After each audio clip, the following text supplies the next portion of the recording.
Hello hello hello guys, welcome back.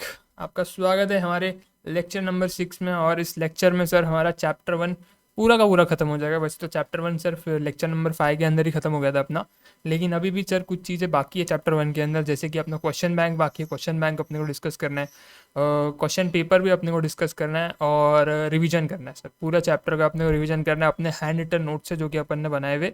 तो ये इतना काम अभी भी चैप्टर 1 के अंदर बाकी है, उसके बाद ही अपना जो है चैप्टर 1 जो है ख़त्म होगा। तो टेक्निकली देखा जाए तो अभी अपना जो है चैप्टर 1 बाकी है।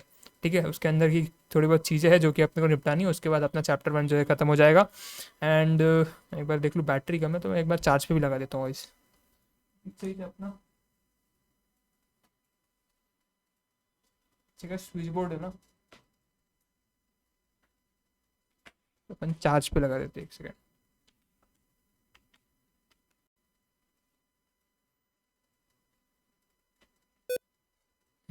अब कोई दिक्कत नहीं आएगी, अब अपन जो है आराम से जो है लेक्चर जो है रिकॉर्ड कर पाएंगे। अच्छा, एक दो कमेंट्स सर मैंने देखे, कमेंट्स के अंदर जो है अपने को ये रिकमेंडेशन आया है कि यार फॉन्ट साइज़ जो है अपने नोट्स का छोटा कर दिया जाए। तो अपन ट्राई करते हैं, अपन फॉन्ट साइज़ जो है छोटा कर देंगे। और एक रिकमेंडेशन ये आया कि भाई चैप्टर का जो है अपन ने ओवरव्यू करना चाहिए, तो हर एक चैप्टर का जो है अपने ने जो है इंट्रोडक्शन देना चाहिए था, लाइक इंडेक्स को डिस्कस करना चाहिए था अपने को एक बार। एक ये अपने को जो है रिकमेंडेशन है, तो इंडेक्स को मैंने इसलिए नहीं ये जो है डिस्कस किया कि मैं सोचा कर कि यार चैप्टर जब अपन चालू करेंगे तो चैप्टर को शुरू करने से पहले अपन जो है थोड़ा सा जो है ब्रीफ आइडिया दे देंगे, एक पहला बेस बन जाए, चैप्टर 1 अपना हो जाए, तो उसके बाद अपन जो है हर एक चैप्टर को शुरू करने से पहले जो है क्या करेंगे, एक थोड़ा सा ब्रीफ इंट्रोडक्शन उस चैप्टर का दे देंगे।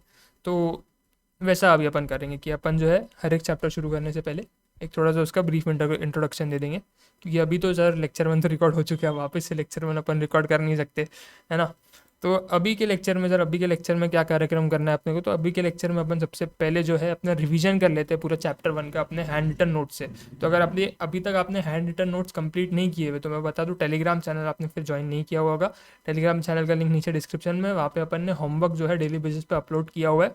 ये जो हैंड रिटन नोट्स जिससे अभी अपन रिवीजन करने वाले, ये हैंड रिटन नोट्स आपको खुद से बनाने थे, अपने खुद के, जो कि मैं टेलीग्राम चैनल पे आपको जो है देते जा रहा था ये काम डेली बेसिस पे, तो आपको काम करना था। ठीक है, तब जाकर के आपके नोट्स रेडी होते थे और तब जाकर के आप आराम से जो है अभी इससे रिवीजन कर सकते हो। तो आप जो है क्या करो, इस लेक्चर को अभी कभी पॉज करो, तुरंत टेलीग्राम चैनल पे जाओ, वहाँ से जो है अपने नोट्स उठाओ और नोट्स को जो है लिखो, और उसके बाद जो है ये लेक्चर को आके अटेंड करो। ठीक है, उससे पहले जो है इसको अटेंड करने का कुछ फ़ायदा नहीं है जब तक कि तुम्हारे पास ये हैंड रिटन नोट्स रेडी नहीं है अपने पास, है ना। तो पहले इसको रेडी कर लो, इसको रेडी करने के बाद आराम से आकर के फिर तुम लेक्चर कर सकते हो, कोई दिक्कत नहीं है। और जिनके ऑलरेडी सर रेडी है ये नोट्स, वो तो अभी इस लेक्चर को कंटिन्यू करें, कोई दिक्कत की बात नहीं है। अपन अभी जो है रिवीजन शुरू करने वाले हैं पूरे चैप्टर 1 का, है ना। तो ये जो चैप्टर 1 का रिवीजन अभी अपन रिकॉर्ड कर रहे हैं ना, ये अभी आपको जो है आगे जब अपन एग्जाम के टाइम में जब रहेंगे ना, एग्जाम से अपने को बस थोड़ा टाइम जब एग्जाम में आने में बचा रहेगा, तो तभी मैं अलग से भी ये रिवीजन वीडियो जो है चैनल पर डालूंगा, तो यही आपको वीडियो तभी भी काम आएगा, और यही नोट्स आपको तभी भी काम आने वाले हैं। तो ये नोट्स बहुत इंपॉर्टेंट है, ये आपको बनाने हैं। जो अपने क्लास के नोट्स होते हैं अपन डेली बेसिस पे जो है क्लास से मतलब क्लास में जो है पढ़ रहे हो, तो वो अपने रेगुलर नोट्स है, वो उससे आप रिवाइज करने बैठोगे तो ज़्यादा टाइम लग जाएगा। इनसे आप रिवाइज करोगे, अभी आप देखना कितना जल्दी अपन जो है, जो अपन ने 5 लेक्चर लगा, जो अपन ने 5-6 घंटे अभी लगाए इस लेक्चर के ऊपर, इस पूरे चैप्टर के ऊपर, वो 5-6 घंटे का काम अभी देखना कितने कितने मिनटों में ख़त्म हो जाएगा। ठीक है, तो अभी अपन जो है, मैं देखो मैं टाइमिंग बताता हूँ आपको कितना टाइम लग रहा है। तो अपने का जो है अभी तक जो है मैंने कितने सेकंड्स बोला है, अभी तक मैंने कुछ 4 मिनट बात की है। ठीक है, 4 मिनट मैंने बात की है। अभी जब अपन अपना ये रिवीजन खत्म करेंगे तो मैं आपको बताऊंगा कितने मिनट हुए, तो अपन काउंट करते देखते कितने मिनट में अपन ने जो है लेक्चर को जो है ख़त्म किया है, मतलब अपने रिवीजन को ख़त्म किया, लेक्चर को बोल रहा हूँ, रिवीजन को अपन ने ख़त्म किया। ठीक है, तो चल चैप्टर 1 का करें रिवीजन। बोलो, क्या तुम तैयार हो? क्या तुम्हारे पास तुम्हारे हैंड रिटन नोट्स है? अगर है तो उसे खोल लो, क्योंकि अभी हम जो है चैप्टर 1 का जो है यहाँ पे रिवीजन जो है शुरू करने वाले। तो चैप्टर 1 जो है जिसके बारे में अपन जो है बात करते हैं वो है इंट्रोडक्शन टू एसएम। ठीक है, इंट्रोडक्शन टू स्ट्रैटेजिक मैनेजमेंट के अंदर अपन बात करते हैं। इसके अंदर सबसे पहली चीज़ हमने जो है हमारे नोट्स में लिखी हुई है वो ये लिखी हुई है कि जो इन्फ्लुएंस है, इन्फ्लुएंस को जो है किसका बैकिंग है, इन्फ्लुएंस को बैकिंग है पावर का, कंपेटेंस का, नॉलेज का, रिसोर्स का। हो सकता है एक ये पॉइंट आपको एमसीक्यू में जो है इंस्टीट्यूट पूछ ले, तो इसलिए इसको मैंने जो है नोट्स के अंदर डाला हुआ है।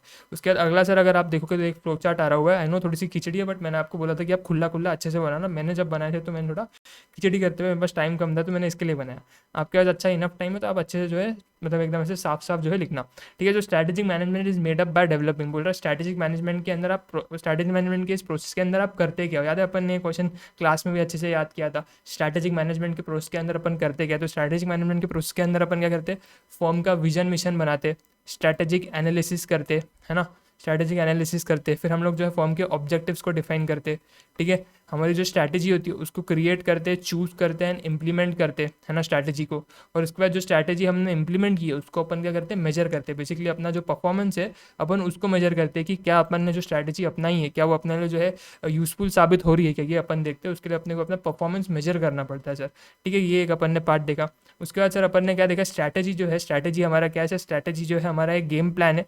ये जो गेम प्लान है, ये गेम प्लान जो है हमारा कौन यूज़ करता है, तो हमारा मैनेजमेंट यूज़ करता है। किस चीज़ के लिए सर मैनेजमेंट यूज़ करता है, तो मैनेजमेंट यूज़ करता है आपके मार्केट के अंदर पोजीशन लेने के लिए, अपने ऑपरेशंस को कंडक्ट करने के लिए, अपने कस्टमर्स को अट्रैक्ट करने के लिए, सेटिस्फाई करने के लिए, अपने और अपना जो इन्वायरमेंट है, जो भी उसका कंपटीशन है उसके साथ सक्सेसफुली compete करने के लिए, है ना, इन्वायरमेंट के अंदर में अचीव इट्स ऑब्जेक्टिव, जो भी उसके ऑब्जेक्टिव्स है उसको अचीव करने के लिए जो है स्ट्रैटेजी जो है आपका मैनेजमेंट जो है यूज़ करता है, जो भी आपके ऑर्गेनाइजेशन के ऑब्जेक्टिव्स रहेंगे, ठीक है। उसके बाद सर अपना जो है ये जो स्ट्रैटेजी है, स्ट्रैटेजी जो है अपन ने देखा करके स्ट्रैटेजी अपने को हेल्प करता है क्या करने में, कॉम्प्लेक्सिटी को कम करने के लिए और अपनी जो अनसर्टेनिटी है उसको कम करने के लिए जो है स्ट्रैटेजी हमारी मदद करता है। अच्छा, उसके बाद सर अपन ने क्या देखा, जो स्ट्रैटेजी जो है वो एक लॉन्ग रेंज ब्लूप्रिंट है आपके ऑर्गेनाइजेशन का, किस चीज़ का, ठीक है। स्ट्रैटेजी जो है क्या है, लॉन्ग रेंज ब्लूप्रिंट है, लेकिन लॉन्ग रेंज ब्लूप्रिंट है किस चीज़ का, अपने ऑर्गेनाइजेशन के डिसाइड इमेज का, ठीक है, डायरेक्शन का एंड डेस्टिनेशन का, इसका जो है क्या है सर, वो लॉन्ग रेंज ब्लूप्रिंट है, ठीक है। उसके बाद सर अपन ने जो है देखा करके स्ट्रैटेजी के अंदर जो है स्ट्रैटेजी अपने को क्या देती है, तो स्ट्रैटेजी अपने को एक इंटीग्रेटेड फ्रेमवर्क प्रोवाइड करती है, हमारे मैनेजमेंट को जो है क्या करती है, इंटीग्रेटेड फ्रेमवर्क प्रोवाइड करते हैं। इस इंटीग्रेटेड फ्रेमवर्क से अपन क्या कर सकते हैं, इस इंटीग्रेटेड फ्रेमवर्क से अपन जो है अपॉर्चुनिटीज़ को जो है सर्च कर सकते हैं एंड उसको एक्सप्लॉइट कर सकते हैं, है ना। और ये OPP यानी कि अपॉर्चुनिटी, अगर किसको समझा नहीं रहेगा तो यहाँ पे मैंने स्वॉट एनालिसिस भी लिखा हुआ है, अगर आप देखोगे तो ना, यहाँ पे अपन ने स्वॉट एनालिसिस की जो है मार्किंग भी की हुई है कि भाई अपना ये जो है स्वॉट के बारे में बात कर रहा है कि अपन स्वॉट को पहचान करके स्वॉट का जो है यूज़ कर सकते हैं, अपना को जो है स्ट्रैटेजी इंटीग्रेटेड फ्रेमवर्क देगा उससे, ठीक है। तो स्ट्रैटेजी अपने को इंटीग्रेटेड फ्रेमवर्क दे रहा है जिससे अपन अपने अपॉर्चुनिटीज़ को जो है सर्च कर सकते हैं, एक्सप्लोर कर सकते हैं, पोटेंशियल जो थ्रेट्स है उनको अपन जो है मीट कर सकते हैं, उनको अपन परसीव कर सकते हैं, उनके लिए अपने जो भी सेफगार्ड्स वगैरह रहेंगे, जो भी अपने को उनके लिए जो है अपने सावधानी जो अपन बोलते हैं, सावधानी जो अपने को बरतनी पड़ेगी वो अपन जो है ले सकते हैं, सेफगार्ड्स वगैरह डाल सकते हैं अगर थ्रेट्स अपने को आइडेंटिफाई हो जाते। तो स्ट्रैटेजी अपने को एक इंटीग्रेटेड फ्रेमवर्क देगा जिससे अपन थ्रेट्स को आइडेंटिफाई करके सेफगार्ड्स वगैरह डाल सकते हैं, उनको परसीव कर सकते हैं। बेसिकली अपन जो है अपने जो स्ट्रेंथ है उनका जो है पूरा तरीके से जो है इस्तेमाल कर सकते हैं, जो जो अपनी स्ट्रेंथ है उसका अपन जो है यूज़फुल कर सकते हैं, यूज़ कर सकते हैं, जो भी अपने स्ट्रेंथ है उसका अपन यूज़ कर सकते हैं और अपने जो रिसोर्सेज है उनको अच्छे तरीके से जो है यूटिलाइज कर सकते हैं। उसके बाद सर जो भी अपने वीकनेसेस है उनको अपन क्या कर सकते हैं, ऑफसेट कर सकते हैं, जो भी जितनी भी अपनी वीकनेसेस है उनको अपन जो है खत्म कर सकते हैं, उसको जो है अपन जो है खत्म करके जो है अपने को उसको जो है स्ट्रेंथ डेवलप करना, मतलब कि अपने को वीकनेस है, पहले अपने पास वीकनेस है, वीकनेस को अपने को खत्म करना और अपने स्ट्रेंथ्स पे फोकस करना और वो वीकनेस को भी अपने को स्ट्रेंथ में कन्वर्ट करने की कोशिश करनी कि भाई कैसे अपन वीकनेस को इंप्रूव करें, कैसे अपन डे बाय डे अपने चीज़ों को जो है सुधारें जिससे अपनी वीकनेस अपने लिए जो है स्ट्रेंथ में जाके कन्वर्ट हो जाए। उसके बाद सर अपना बोल रहे हैं कि यार कि क्या स्ट्रैटेजी जो है आपकी जो है या तो प्रोएक्टिव होगी या तो रिएक्टिव होगी, ठीक है। लेकिन जो बेस्ट चीज़ है वो आपका जो है ब्लेंड होना चाहिए, स्ट्रैटेजी या तो प्रोएक्टिव हो सकती है या तो रिएक्टिव हो सकती है, लेकिन जो बेस्ट आपका जो है यहाँ पर स्ट्रैटेजी निकल के आएगी वो जो है इन दोनों का ब्लेंड निकल गया, यानी कि strategy should be blend of proactive and reactive. कि आपका जो है प्रोएक्टिव मतलब क्या, तो प्रोएक्टिव मतलब कि प्लान और आपका रिएक्टिव मतलब क्या, अडेप्टिव, ठीक है ना। तो दोनों का ब्लेंड होना चाहिए आपका स्ट्रैटेजी, ठीक है। एक ये बात अपन ने समझा। उसके बाद सर अपन ने बोला कि अपने स्ट्रैटेजिक मैनेजमेंट के ऑब्जेक्टिव क्या है, तो अपन ने बोला बस दो ही अपने ऑब्जेक्टिव है। पहला ऑब्जेक्टिव ये है कि अपने को जो है क्या करना है, कॉम्पिटेटिव एडवांटेज क्रिएट करना है ना। कॉम्पिटेटिव एडवांटेज कैसे क्रिएट करेंगे भाई, कुछ यूनिक कस्टमर को देकर के, कुछ इनोवेटिव, कुछ क्रिएटिव चीज़ उसको दो, कुछ ऐसा चीज़ दो जो कि कस्टमर के लाइफ में वैल्यू एडिशन करे, है ना। तो कुछ ऐसा आप दो उसको जो कि यूनिक हो या फिर उसके लाइफ में क्या क्रिएट करे, वो वैल्यू क्रिएट करे, ठीक है ना। और अपने को जो है कंपनी को गाइड करना है successfully through out the changes in environment, जो जो एनवायरमेंट के अंदर चेंजेस हो रहे उसके अंदर अपने को जो है कंपनी को अच्छे से गाइड करना है ताकि जो है कंपनी जो है सक्सेसफुली अपने कॉम्पिटिटर से लड़ सके और आगे बढ़ सके, ठीक है। तो ये हमारे दो ऑब्जेक्टिव हो गए किसके, स्ट्रैटेजिक मैनेजमेंट के। उसके बाद सर अपन ने देखा स्ट्रैटेजिक मैनेजमेंट के बारे में, ये तो अपन ने ऊपर जो है डिस्कस किया स्ट्रैटेजी के बारे में, बात है स्ट्रैटेजिक मैनेजमेंट के ऊपर पे। तो स्ट्रैटेजिक मैनेजमेंट क्या है सर, अपन ने पहली चीज़ देखी, ये बहुत ज़्यादा डायनेमिक प्रोसेस है, बड़ा डायनेमिक प्रोसेस है सर। उसके बाद सर अपन ने देखा सर कि क्या है सर, ये एक मैनेजरियल प्रोसेस है। क्या है सर, मैनेजरियल प्रोसेस है। Managerial process of what, managerial process of developing vision, setting objectives, crafting strategies, implementing and evaluating it, है ना, टेकिंग करेक्टिव एडजस्टमेंट। तो अगर आप देखोगे तो ये वाला जो पॉइंट है सेम पॉइंट अपन ने जो है यहाँ पर भी देखा ऊपर कि भाई स्ट्रैटेजिक मैनेजमेंट के प्रोसेस के अंदर आप करते क्या हो, ठीक है। तो सेम पॉइंट है, उसके अंदर थोड़ा सा उन्होंने पॉइंट वर्डिंग जो है ट्विस्ट की। ये जब अपन ने रेगुलर लेक्चर में लेक्चर नंबर 1 में अपन ने ये चीज़ें डिस्कस की थी, लेक्चर नंबर 1 या फिर लेक्चर नंबर 2 के अंदर, तो उसके अंदर भी मैंने आपको बताया था कि वर्डिंग्स उसने जो है बस थोड़ी सी ट्विस्ट की हुई है, बाकी जो है कंटेंट सेम है, ठीक है। उसके बाद सर आवाज़ नीचे नीचे के अंदर सर अपन क्या बोल रहे हैं sir, importance of strategic management. यही एक क्वेश्चन है सर जो कि आपका May 24 के अंदर में भी जो है उन्होंने पूछा है। 7 पॉइंट है, 7 पॉइंट अपन जो है फटाफट रिवाइज कर लेते हैं कि स्ट्रैटेजिक मैनेजमेंट के इंपॉर्टेंस क्या है, फिर स्ट्रैटेजिक मैनेजमेंट के बेनिफिट्स क्या है। तो सबसे पहला सर वो अपने को अपने लिए जो क्या कहते हैं सर, मिशन एंड गोल्स को डिफाइन करता है हमारे, कि क्या हमारे मिशन रहेंगे, क्या हमारा मिशन है, क्या हमारे गोल्स रहेंगे, उसको डिफाइन करने में मदद करता है। हेल्प करता है ऑर्गेनाइजेशन को कोर कंपेटेंसीज डेवलप करने में। ठीक है। और उससे अपने को क्या मिलता है, कॉम्पिटेटिव एडवांटेज मिलता है, यानी कि हम लोग हमारे कॉम्पिटिटर से आगे रह पाते। ठीक है। जो भी कॉम्पिटिटर हमारा कर रहा है उससे हम थोड़ा सा आगे रहेंगे। ठीक है ना। थोड़ा सा हम आगे कैसे रह पाएंगे, जब हमारे पास कॉम्पिटेटिव एडवांटेज होगा। ठीक है। कॉम्पिटेटिव एडवांटेज कैसे मिलेगा, जब हमारे पास कोर कॉम्पिटेंसी होगी। तो वो कोर कॉम्पिटेंसी डेवलप करने के लिए हमको कौन मदद करेगा, स्ट्रैटेजिक मैनेजमेंट का प्रोसेस मदद करेगा। ठीक है। स्ट्रैटेजिक मैनेजमेंट अपने को मदद करता है क्या रहने के लिए, प्रोएक्टिव रहने के लिए इंस्टेड ऑफ रिएक्टिव। ठीक है ना। अपने को रिएक्टिव जो है नहीं बनाता है, प्रोएक्टिव बनाता है। ये अपन ने देखा था एक लिमिटेशन भी है, क्योंकि हमको रिएक्टिव भी रहना है, अपने को प्रोएक्टिव भी रहना है। बेस्ट स्ट्रेटेजी क्या है कि ब्लेंड रखो, आप प्रोएक्टिव भी रहो थोड़ा सा आप रिएक्टिव भी रहो। लेकिन स्ट्रैटेजिक मैनेजमेंट सिर्फ आपको प्रोएक्टिव बनाता है। ठीक है। तो ये इसका जो है एक इंपॉर्टेंट है, और एक उसका लिमिटेशन भी है। ठीक है। अपने को एक मेजर फ्रेमवर्क देता है, एक बड़ा फ्रेमवर्क देता है अपने को, जिससे अपन मेजर डिसीजन जो है ले पाते हैं। एंटरप्राइज जो है अच्छे अपने बड़े बड़े डिसीजन ले पाते हैं उस फ्रेमवर्क को यूज़ करके। फिर उसके बाद सर ऑर्गेनाइजेशन को जो है फ्यूचर के लिए प्रिपेयर करता है ना। और ये सर्व करता है as a corporate defence mechanism. हमारे जो रक्षा कवच बोलते हैं ना अपन, शील्ड बोलते हैं ना, शील्ड की तरह काम करेगा, और अपने को खड्डों में गिरने से बचाएगा, अपने को मिस्टेक करने से बचाएगा। ठीक है। स्ट्रैटेजिक मैनेजमेंट का प्रोसेस। और दूसरा अपना सर जो बिजनेस का जो लाइफ उसको बढ़ा देता है sir, enhance the longevity of the business. Sir ये 7 बेनिफिट जो है, 7 इंपॉर्टेंस जो है हमारे स्ट्रैटेजिक मैनेजमेंट के जो है रहते हैं। उसके बाद सर अपन आ जाते हैं लिमिटेशंस ऑफ स्ट्रैटेजिक मैनेजमेंट के ऊपर भी है, कि भाई स्ट्रैटेजिक मैनेजमेंट का लिमिटेशन क्या क्या है। ठीक है। तो स्ट्रैटेजिक मैनेजमेंट का लिमिटेशन क्या क्या है यहाँ पे।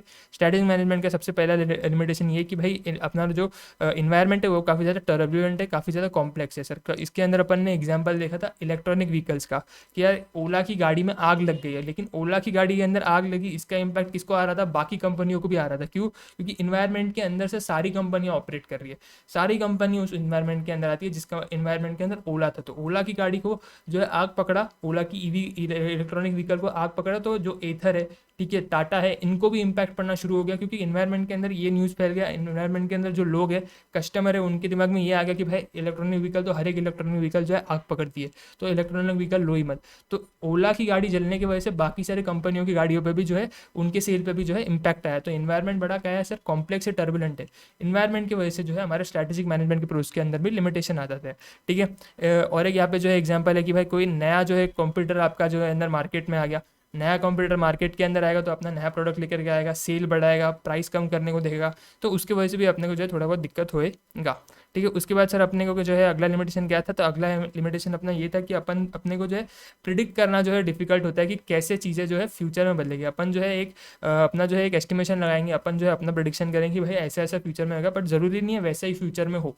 ठीक है ना। ज़रूरी नहीं है वैसा ही फ्यूचर में हो। तो स्ट्रैटेजिक मैनेजमेंट अपने को जो है थोड़ा बहुत प्रिडिक्ट कराता है, फ्यूचर के लिए जो है तैयार करवाता है। लेकिन जैसे वो अपने को तैयार करा रहा है, ज़रूरी नहीं है ना वैसा ही फ्यूचर में जाके हो। ऊपर अपन ने क्या देखा, ऊपर अपन ने ये इंपॉर्टेंट देखा कि वो अपने को फ्यूचर के लिए प्रिपेयर करता है, लेकिन जो फ्यूचर के लिए उसने प्रिपेयर किया, ज़रूरी नहीं है ना कि वैसा ही फ्यूचर हो।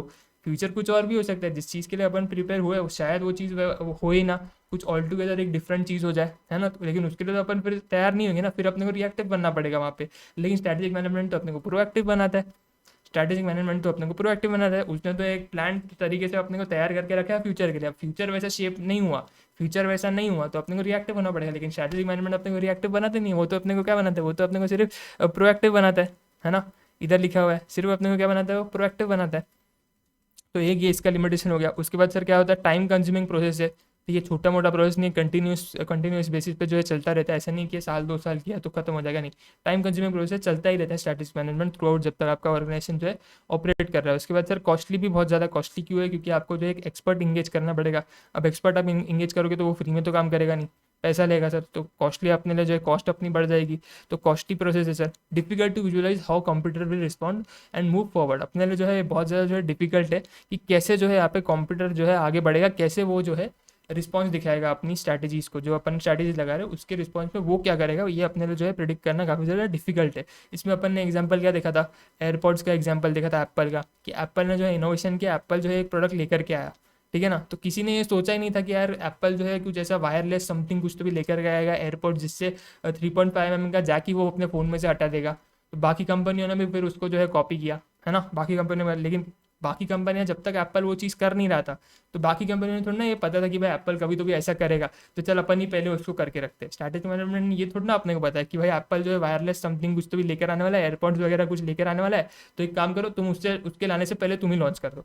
तुमने तो क्या किया, तुमने तो उसके बाद कॉपी किया ना, उसके बाद फर्स्ट कॉपी आइटम्स वगैरह वो सारी चीज़ें है। लेकिन एप्पल ने तो जितना अपना नाम बनाना था, ब्रांड अपना जो ब्रांड का वैल्यू जो उसको बढ़ाना था वो तो बढ़ा चुका ना। अगर वही तुम उससे पहले अगर इनोवेशन कर देते, वही तुम उससे पहले लॉन्च कर देते, तो तुमको जो है बेनिफिट मिलता ज़्यादा, है ना। तो ये इसका जो है स्टैटिक मैनेजमेंट का लिमिटेशन है कि कॉम्पिटिटर क्या तैयारी कर रहा है, कॉम्पिटिटर किस तरीके से तैयार हो रहा है वो अपने को पता नहीं चलता, कॉम्पिटिटर क्या रिस्पॉन्स दिखाएगा, कॉम्पिटिटर कैसे आगे बढ़ेगा वो अपने को पता नहीं चलता। तो ये एक स्ट्रैटेजिक मैनेजमेंट का लिमिटेशन है। उसके बाद सर अपन आगे बढ़ते तो आगे अपन ने क्या देखा था, स्ट्रैटेजिक इंटेंट के बारे में देखा। तो स्ट्रैटेजिक इंटेंट क्या है sir, strategic intent basically sir आपका इंटेंट बताता है कि बेसिकली कंपनी का क्या इंटेंट है, कंपनी किस राह पे चल रही है, कंपनी की किस डायरेक्शन में चल रही है, कंपनी का क्या मकसद है, क्या एम है, कंपनी किस चीज़ को जो है अचीव करना चाहती है। बेसिकली उसके थोड़े फ्यूचर के बारे में अपने को बताती है, कंपनी का क्या फ्यूचर होएगा, है ना, कंपनी का क्या फ्यूचर होगा उसके बारे में थोड़ा सा अपने को आइडिया देते थे कि कंपनी इस डायरेक्शन में जा रही है, कंपनी के ये गोल्स है, ये उसके जो है एम है, ये उसको जो है अचीव करना है। तो अपने को एक थोड़ा आइडिया लग जाता है, अच्छा कंपनी जो है ऐसा जो है फ्यूचर में जो है जाके बनने वाला है। ठीक है, तो स्ट्रैटेजिक इंटेंट अपने को बताता है भाई किस तरीके से वो काम करने वाला है, कैसे वो चलने वाला है, वो सारी चीज़ें जो है अपने को जो है स्ट्रैटेजिक इंटेंट के अंदर पता लगती है। स्ट्रैटेजिक इंटेंट के अंदर जो है बेसिकली अपने को दो क्वेश्चन जो है अपने को कंपनी से पूछने पड़ते हैं, जिसका जवाब अपने को कंपनी से मिलेगा कि भाई अपना what they want to do, कि क्या वो लोग जो है करना चाहते हैं और क्यों वो चीज़ पर्टिकुलर चीज़ वो करना चाहते हैं। ठीक है ना। अगर मैं बोल रहा हूँ कि टाटा मोटर्स जो है गाड़ियाँ बनाता है, तो पहले मैं ये पूछूंगा टाटा मोटर्स से भाई तू करता क्या है और जो भी तू कर रहा है वो तू क्यों कर रहा है। तो टाटा मोटर बताएगा कि मैं गाड़ियाँ बनाता हूँ, और गाड़ियाँ क्यों बनाता हूँ, उसका क्या मिशन है वो मेरे को वो बताएगा, क्या गोल है वो जो अचीव करना चाहता है गाड़ियाँ बना करके, वो मेरे को बताएगा वो। तो ये इससे इन दो चीज़ों से मेरे को पता लग जाएगा अच्छा ये इसका इंटेंट है, ये चीज़ करना चाहता है। ठीक है, तो ये हो जाए बेसिकली आपको जो है पर्पस पता लग जाएगा कि भाई क्या पर्पस है जो कि वो अचीव करना चाहते हैं, ऑर्गेनाइजेशन जो है अचीव करना चाहता है। ठीक है, उसके बाद से स्ट्रैटेजिक इंटेंट को जो है अपन जो है तीन टाइप्स पे जो है देखते हैं, 3 लेवल्स पे देखते हैं। कॉर्पोरेट लेवल पे अगर आप स्ट्रैटेजिक इंटेंट समझना चाहते हो तो आपको विजन और मिशन समझना पड़ेगा। अगर आप बिजनेस लेवल पे स्ट्रैटेजिक इंटेंट को समझना चाहते हो, यानी कि बिजनेस लेवल पे आप देखना चाहते हो कि क्या पर्पस है ऑर्गेनाइजेशन का, तो आपको बिजनेस डेफिनेशन और बिजनेस मॉडल को जो है समझना पड़ेगा।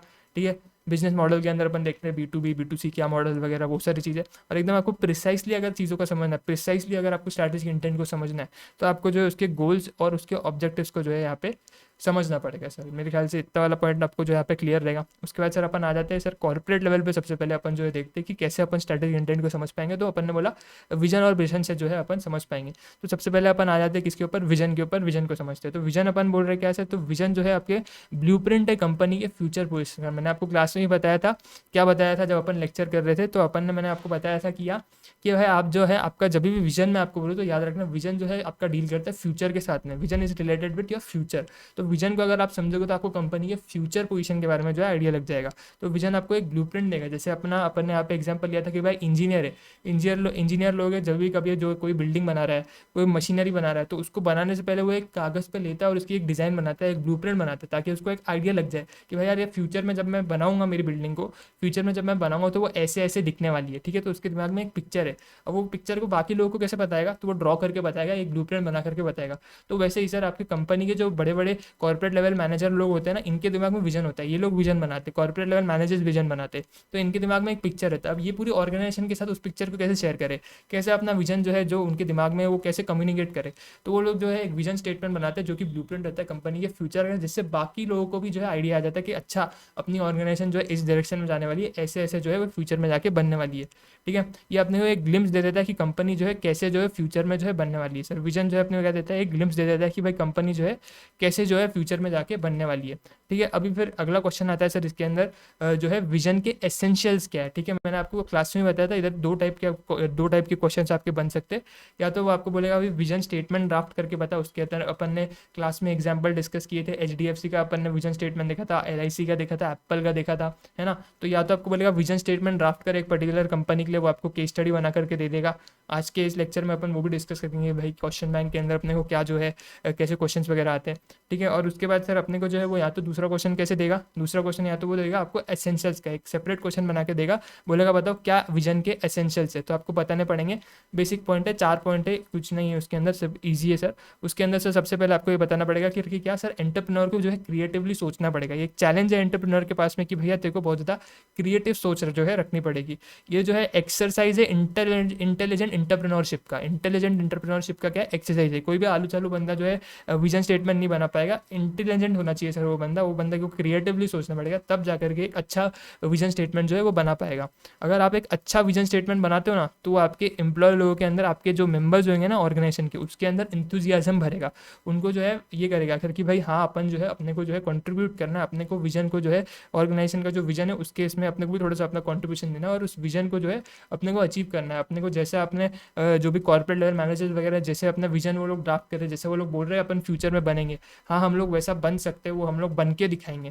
ठीक है, तो एक इंथुजियाज्म उनके अंदर भरता है। ठीक है, और उसके बाद सर हमका जो है लास्ट पॉइंट इसके अंदर आता है एसेंशियल्स ऑफ विजन के अंदर, कि भाई अगर आपका एक अच्छा बेस्ट वर्डेड विजन होगा ना, तो आपको वो डायरेक्शन भी दिखेगा कि भाई इस डायरेक्शन में जाना है अपने को, इस डायरेक्शन में चलो, इस डायरेक्शन में काम करो, इस डायरेक्शन में अपने एफर्ट्स मारो, तो जो भी अपने डेस्टिनेशन है जहाँ पे अपन जाना चाहते हैं वहाँ पे अपन जरूर पहुँच पाएंगे। तो ये सर आपका विजन वाला पार्ट हो गया। उसके बाद सर अपन आते हैं अगले पार्ट की तरफ, मिशन के पार्ट की तरफ। ठीक है, अगला अगर आप कॉर्पोरेट लेवल पे जो है स्ट्रैटेजिक इंटेंट को समझना चाहते हो, तो आप जो है मिशन से समझ सकते हो। तो सर मिशन को समझते हैं, मिशन मतलब क्या, तो मिशन जो है स्टेट करता है कंपनी के गोल्स को, कि क्या कंपनी के गोल रहेंगे। अच्छा, गोल्स एंड ऑब्जेक्टिव्स की बात अपन जो है आगे भी करने वाले, बट मैं आपको यहीं पे जो है थोड़ा सा बता देता हूँ कि गोल्स एंड ऑब्जेक्टिव्स के बीच में डिफरेंस क्या होता है। गोल्स जो है जब भी बेसिकली आपके, जब भी आप आपके एक टारगेट को जो है मेजर कर सकते हो ना, आप एक टाइम बेस्ड टारगेट लेके चल रहे हो ना, कि मेरे को इतने इतने टाइम में ये पर्टिकुलर टास्क को कंप्लीट करना है, ये पर्टिकुलर टारगेट को अचीव करना है इतने इतने टाइम के अंदर। से फॉर एग्जाम्पल अपन ने कॉमन अपना एग्जाम्पल रहता है कि यार आपको सीए क्लियर करना है मिस से फॉर एग्जाम्पल 5 साल के अंदर में, तो आपके दिमाग में एक टाइम बेस्ड मेजरेबल टारगेट है।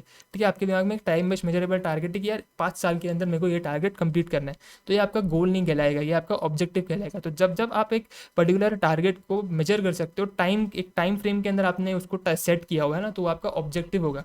लेकिन जब जब आपने जो है कोई भी टाइम फ्रेम सेट नहीं किया हुआ है, आपका मेजरेबल टारगेट नहीं है, बस आपने बोल दिया कि आपको सीए बनना है, से फॉर एग्जाम्पल आप 5th क्लास में, और आपने 5th क्लास में बोल दिया कि मेरे को सीए बनना है, तो अभी तो बहुत टाइम है ना, और सीए भी आप कितने अटेम्प्ट में बनोगे पता नहीं है, अभी तो आप 5th क्लास में हो सिर्फ।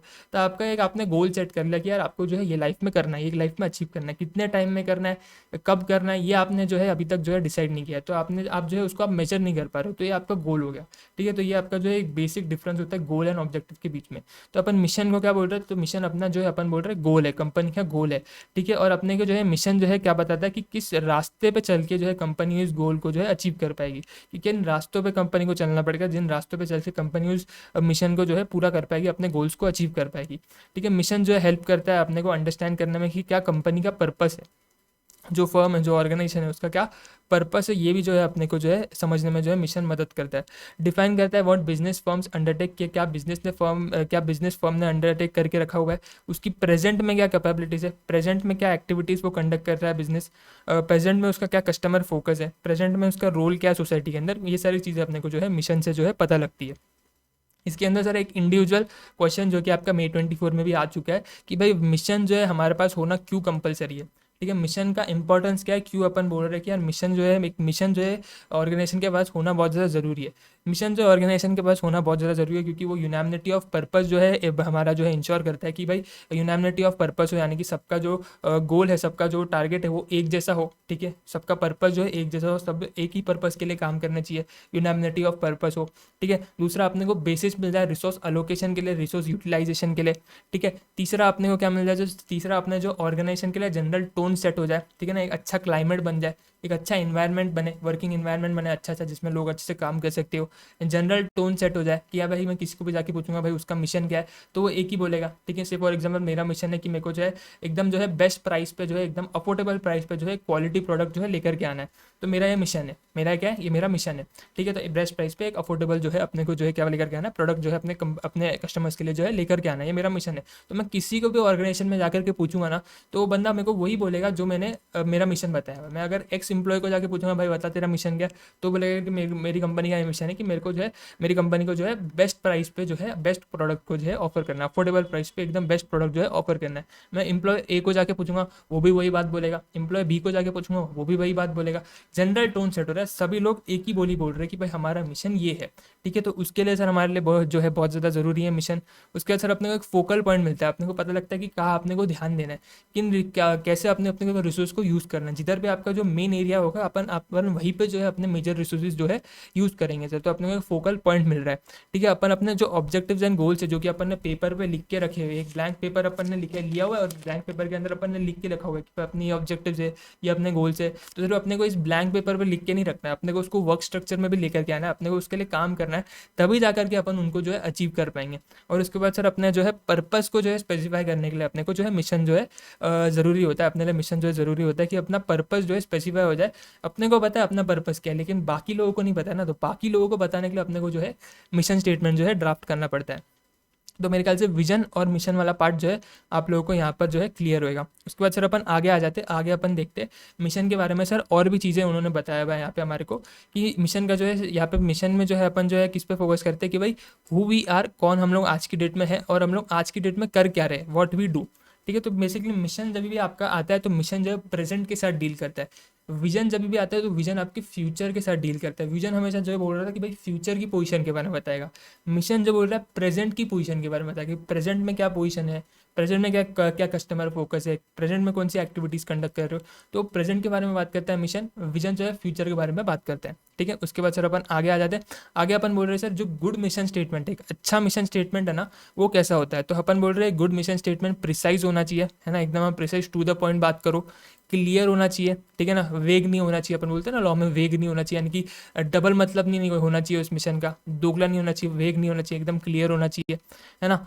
फिजिबल होना चाहिए, प्रैक्टिकल होना चाहिए, आपका जो मिशन है वो करते आना चाहिए, प्रैक्टिकली पॉसिबल होना चाहिए, फिजिबल होना चाहिए, कंपनी के पास रिसोर्सेज होने चाहिए। कंपनी के पास ऐसा नहीं है रिसोर्स ही नहीं है और वो मिशन लेकर के बैठी है ऐसे जिसमें उसको बहुत ज़्यादा रिसोर्सेज यूज़ होने वाले हैं और उसके बाद रिसोर्स ही नहीं है तो आपके लिए फिजिबल नहीं हुआ ना। तो ऐसे जो आपके औकात के अंदर आते हैं ना वो वाले आप मिशन जो है सेट करो जो आपके लिए फिजिबल है, जो कि आप एक्चुअल में जो है अचीव कर सकते हो। तो वैसे फिजिबल होना चाहिए आपका मिशन।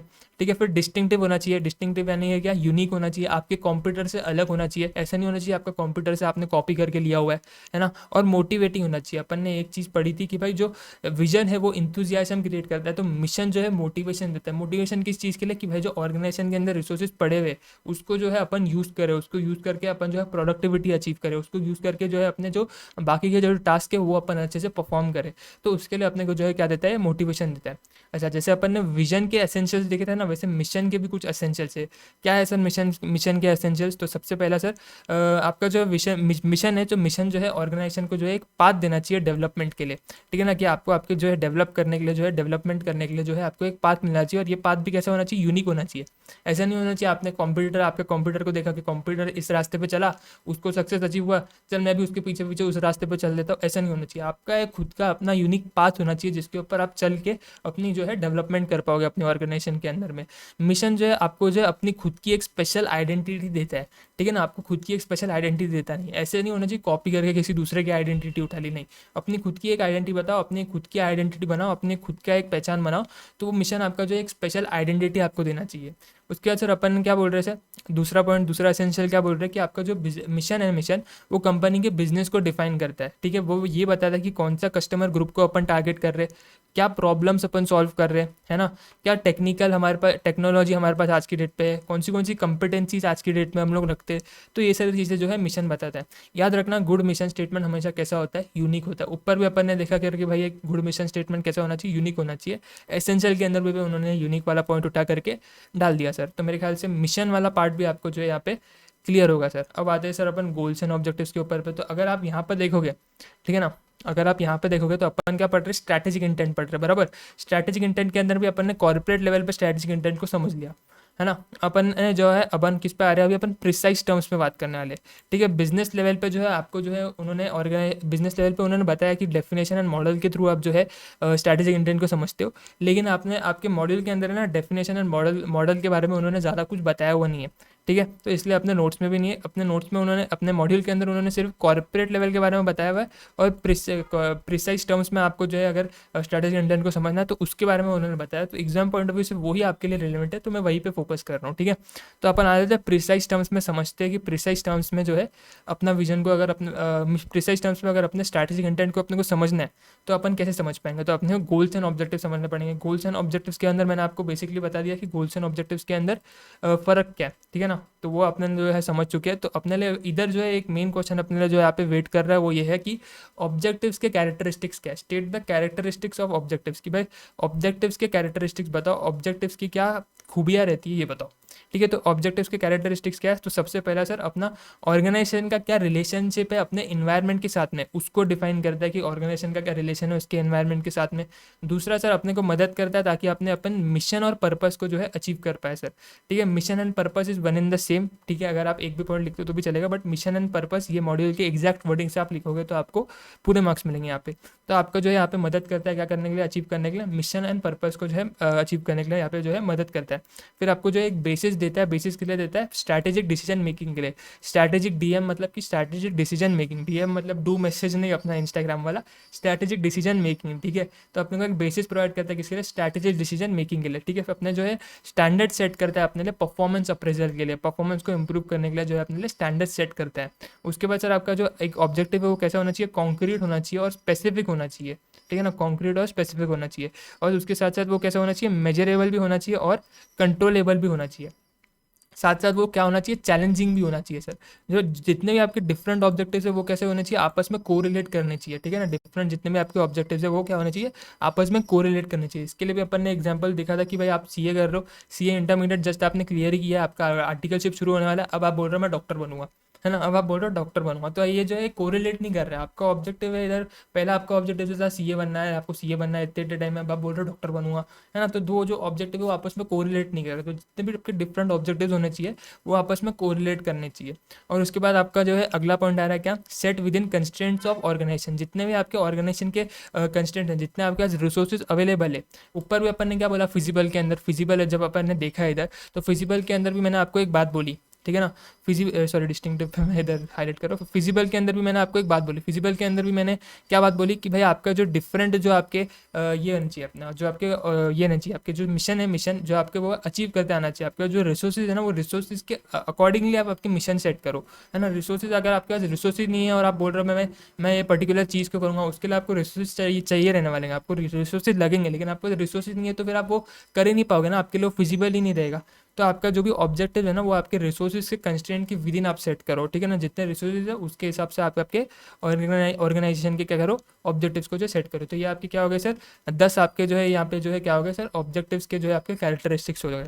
उसके बाद सर अपन जो है अगले पार्ट पे आते हैं। अगले पार्ट पे अपन देखेंगे स्ट्रैटेजिक लेवल्स। रिसेंटली अपन ने जो है अपने लेक्चर्स में जो है जिनको लेकर के बात की है वो है डिफरेंट स्ट्रैटेजिक लेवल्स के बारे में बात की अपन ने। इसके अंदर सबसे पहले अगर आप देखोगे तो अपन ने यहाँ पे जो है किसके बारे में चर्चा की थी, एसबीयू के बारे में चर्चा की थी। तो एसबीयू क्या है सर, सेल्फ कंटेंट डिवीजन है। इधर भी अपन ने लिखा हुआ है अपने नोट्स के अंदर क्या है सर, सेल्फ कंटेंट डिवीजन है, ठीक है। सेल्फ कंटेंट डिवीजन है एसबीयू के अंदर सर। अपन बोल रहे हैं एसबीयू रिस्पॉन्सिबल किसके लिए रहता है, कि कैसे वो जो है अपने लिए खुद के लिए कॉम्पिटिटिव एडवांटेज क्रिएट करे, उसके लिए ये रिस्पॉन्सिबल रहता है। एसबीयू का बेसिकली मैनेजर जो एसबीयू को चलाने वाला है, आपके स्ट्रेटेजिक बिजनेस यूनिट को चलाने वाला है, तो उसका जो मैनेजर है वो मैनेजर जो है रिस्पॉन्सिबल है किस चीज़ के लिए, कि कैसे वो अपने लिए खुद के लिए खुद के डिवीजन के लिए जो है कैसे वो जो है कॉम्पिटिटिव एडवांटेज क्रिएट करना चाहे क्रिएट कर सकता है उसके लिए। और दूसरा वो कैसे जो है हायर प्रॉफिटेबिलिटी अचीव कर सकता है, कैसे वो अपने एसबीयू के लिए, अपने डिवीजन के लिए हायर प्रॉफिटेबिलिटी अचीव कर सकता है। जो भी गिवन सेट ऑफ रिसोर्सेज उसके पास अवेलेबल है अपने आप से, कैसे वो ये चीज़ अचीव कर सकता है उसके लिए वो जो है रिस्पॉन्सिबल है। तो ये दो पॉइंट आपके जो है बेसिकली यहाँ पे क्या रहेगा, एसबीयू के जो मैनेजर है वो किस चीज़ के लिए रिस्पॉन्सिबल रहेगा। एसबीयू के बारे में मैंने आपको बताया था कि स्ट्रैटेजिक बिजनेस अपना स्ट्रैटेजिक बिजनेस यूनिट क्या है सर, सेल्फ कंटेंट जो है सेल्फ कंटेंट जो है यहाँ पे डिवीजन है, ठीक है। यहाँ पे अपन ने जो है क्लास में अच्छे से इसको एक एग्जाम्पल लेके भी डिस्कस किया था। यहाँ पे अपन रिवीजन कर रहे हैं तो मैं ज़्यादा डिटेल में नहीं जाऊँगा।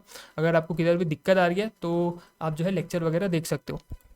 उसके बाद सर आपका जो है यहाँ पर अगला आता है हमारा किसके ऊपर, role of corporate level manager के ऊपर। अगला क्वेश्चन आ रहा है क्या sir, role of corporate level manager, जिसको अपन ने प्रिडिक्ट भी किया कि भाई सितंबर 24 या फिर जैन 25 किसी ना किसी अटेम्प्ट में तो ये वाला क्वेश्चन आपको देखने को मिलने वाला है, role of corporate level manager का। ठीक है ना, तो role of corporate level manager क्या है सर, जिसके अंदर मैंने आपको क्लास में ही बताया था कि भाई दो ऐसे पॉइंट है, ये 8th पॉइंट और ये 7th पॉइंट, जो कि एडिशनली जो है एग्जाम अपने इंस्टीट्यूट ने जो है या तो अपने एमटी या फिर आरटी के अंदर दिए हुए, या तो जब अपन अभी क्वेश्चन बैंक सॉल्व करने वाले तो उसके अंदर जो है उसने जो है एडिशनली ये 2 पॉइंट्स डाले हुए, जो कि मॉड्यूल के जो है टेक्स्ट के अंदर आपको मिलने नहीं वाले।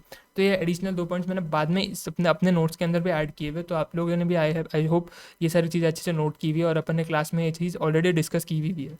ठीक है, तो role of corporate level manager के 8 पॉइंट है सर, 8 पॉइंट एक बार अच्छे से अपन रिकॉल कर लेते हैं। सबसे पहला अपना ये रोल है उसका कि भाई वो ओवरसीप करेगा किसको, डेवलपमेंट ऑफ स्ट्रैटेजीज को फॉर द होल ऑर्गेनाइजेशन। जब पूरे ऑर्गेनाइजेशन के लिए स्ट्रैटेजी बन रही रहेगी तो उस पूरे प्रोसेस को ओवरसी कौन करेगा, उस पूरे प्रोसेस को ओवरसी करेगा आपका कॉर्पोरेट लेवल मैनेजर। अच्छा, कॉर्पोरेट लेवल मैनेजर कौन सा इंसान है, तो कॉर्पोरेट लेवल मैनेजर जो कि एकदम टॉप पे बैठा हुआ है, ठीक है, जो एकदम कॉर्पोरेट लेवल पे बैठा हुआ है, वो वाला मैनेजर आपका कॉर्पोरेट लेवल मैनेजर कहलाया जाता है। ठीक है, ये डिफाइन करेगा क्या सर, फर्म के जो है मिशन और गोल्स रहेंगे उसको डिफाइन करेगा, कौन से बिजनेस में जो है फर्म ने रहना चाहिए, कौन से बिजनेस में आपके ऑर्गेनाइजेशन ने रहना चाहिए, what business to be in, वो भी ये डिसाइड करेगा।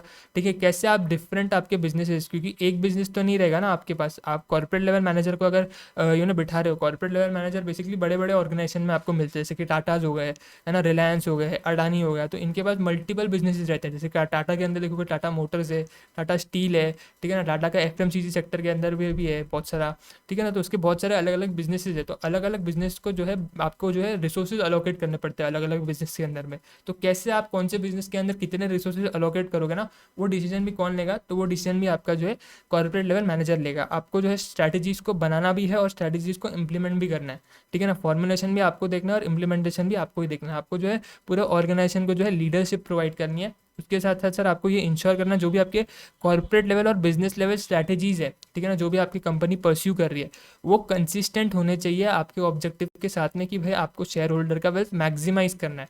ठीक है ना, आपका एक ऑब्जेक्टिव होता है, हर एक कंपनी का ये ऑब्जेक्टिव रहता है, हर एक लिस्टेड कंपनी का ये ऑब्जेक्टिव रहता है कि वो अपने शेयर होल्डर के वेल्थ को मैक्सिमाइज करे। ठीक है, तो जितनी भी आपकी स्ट्रैटेजीज है वो उस आपके ऑब्जेक्टिव के साथ कंसिस्टेंट होनी चाहिए, उस ऑब्जेक्टिव को पूरा करने में आपकी मदद करनी चाहिए। वैसे ही आप स्ट्रैटेजीज जो है इम्प्लीमेंट करोगे।